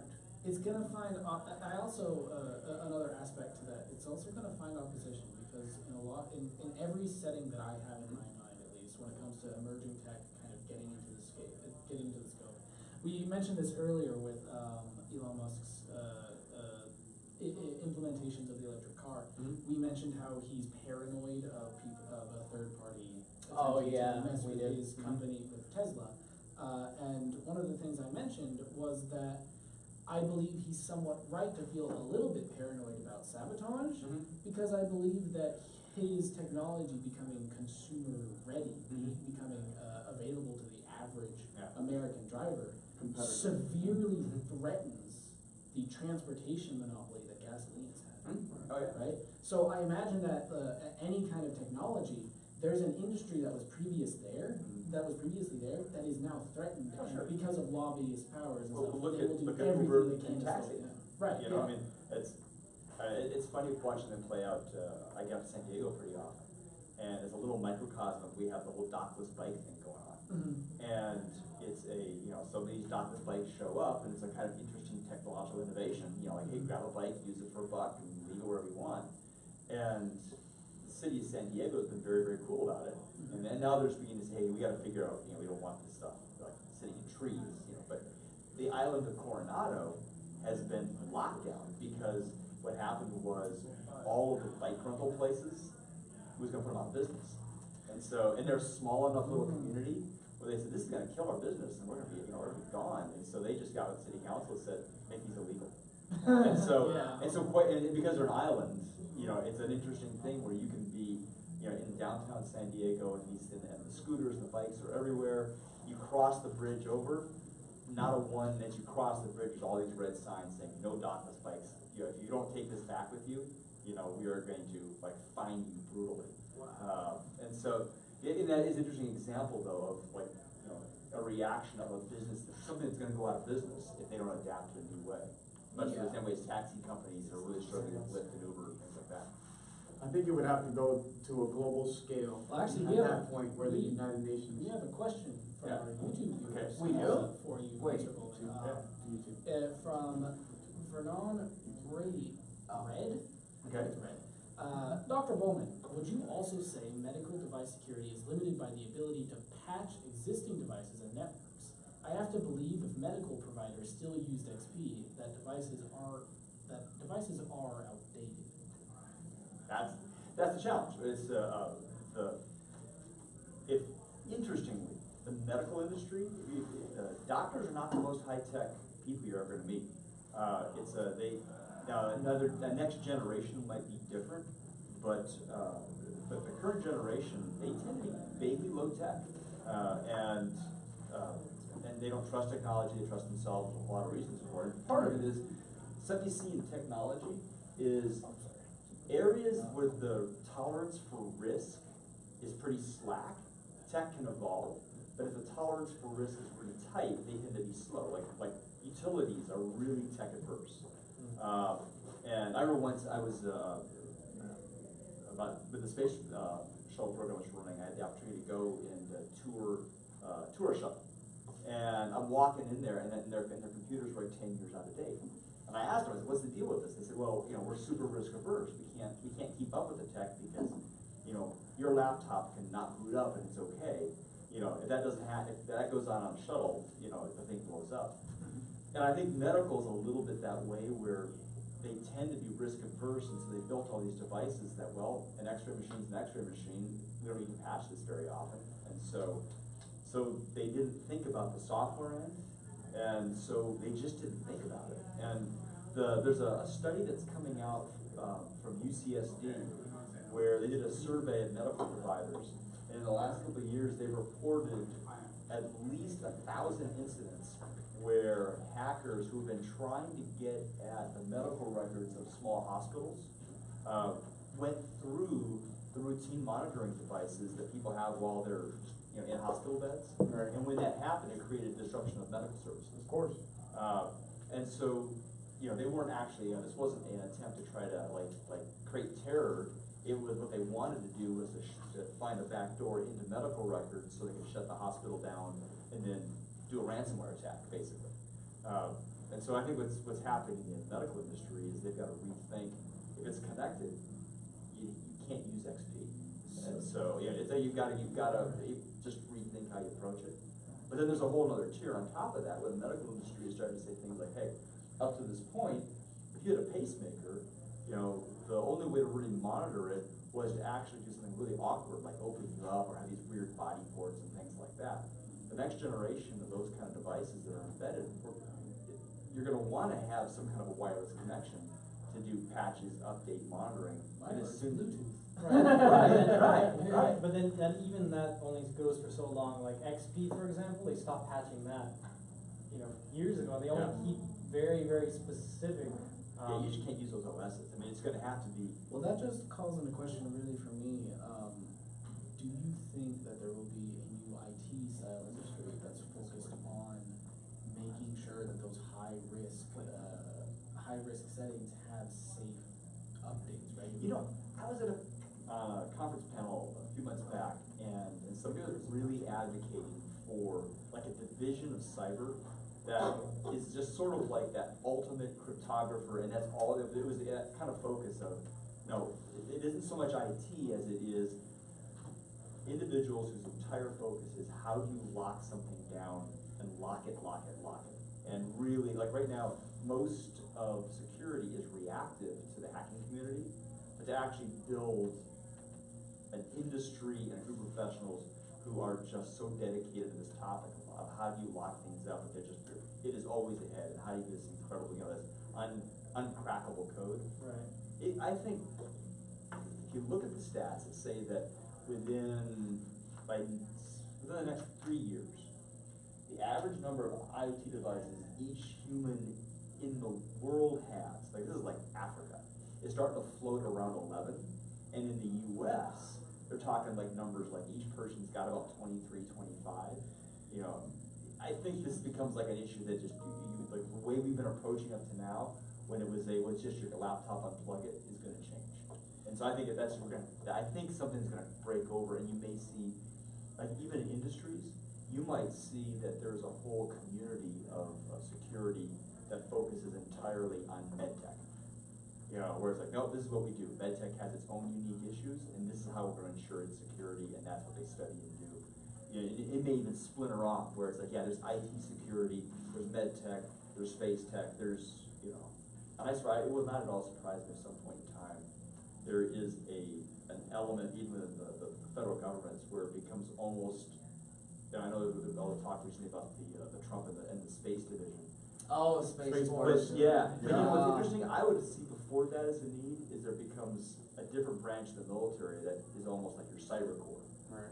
Yeah, like right now. Isn't that kind of, well, Each actually, one has its Yeah, own. but I wonder if at some point in time It'll that be there will, one. it will be a thing where it becomes so critical to infrastructure and so such a piece of the landscape that there is a Hive.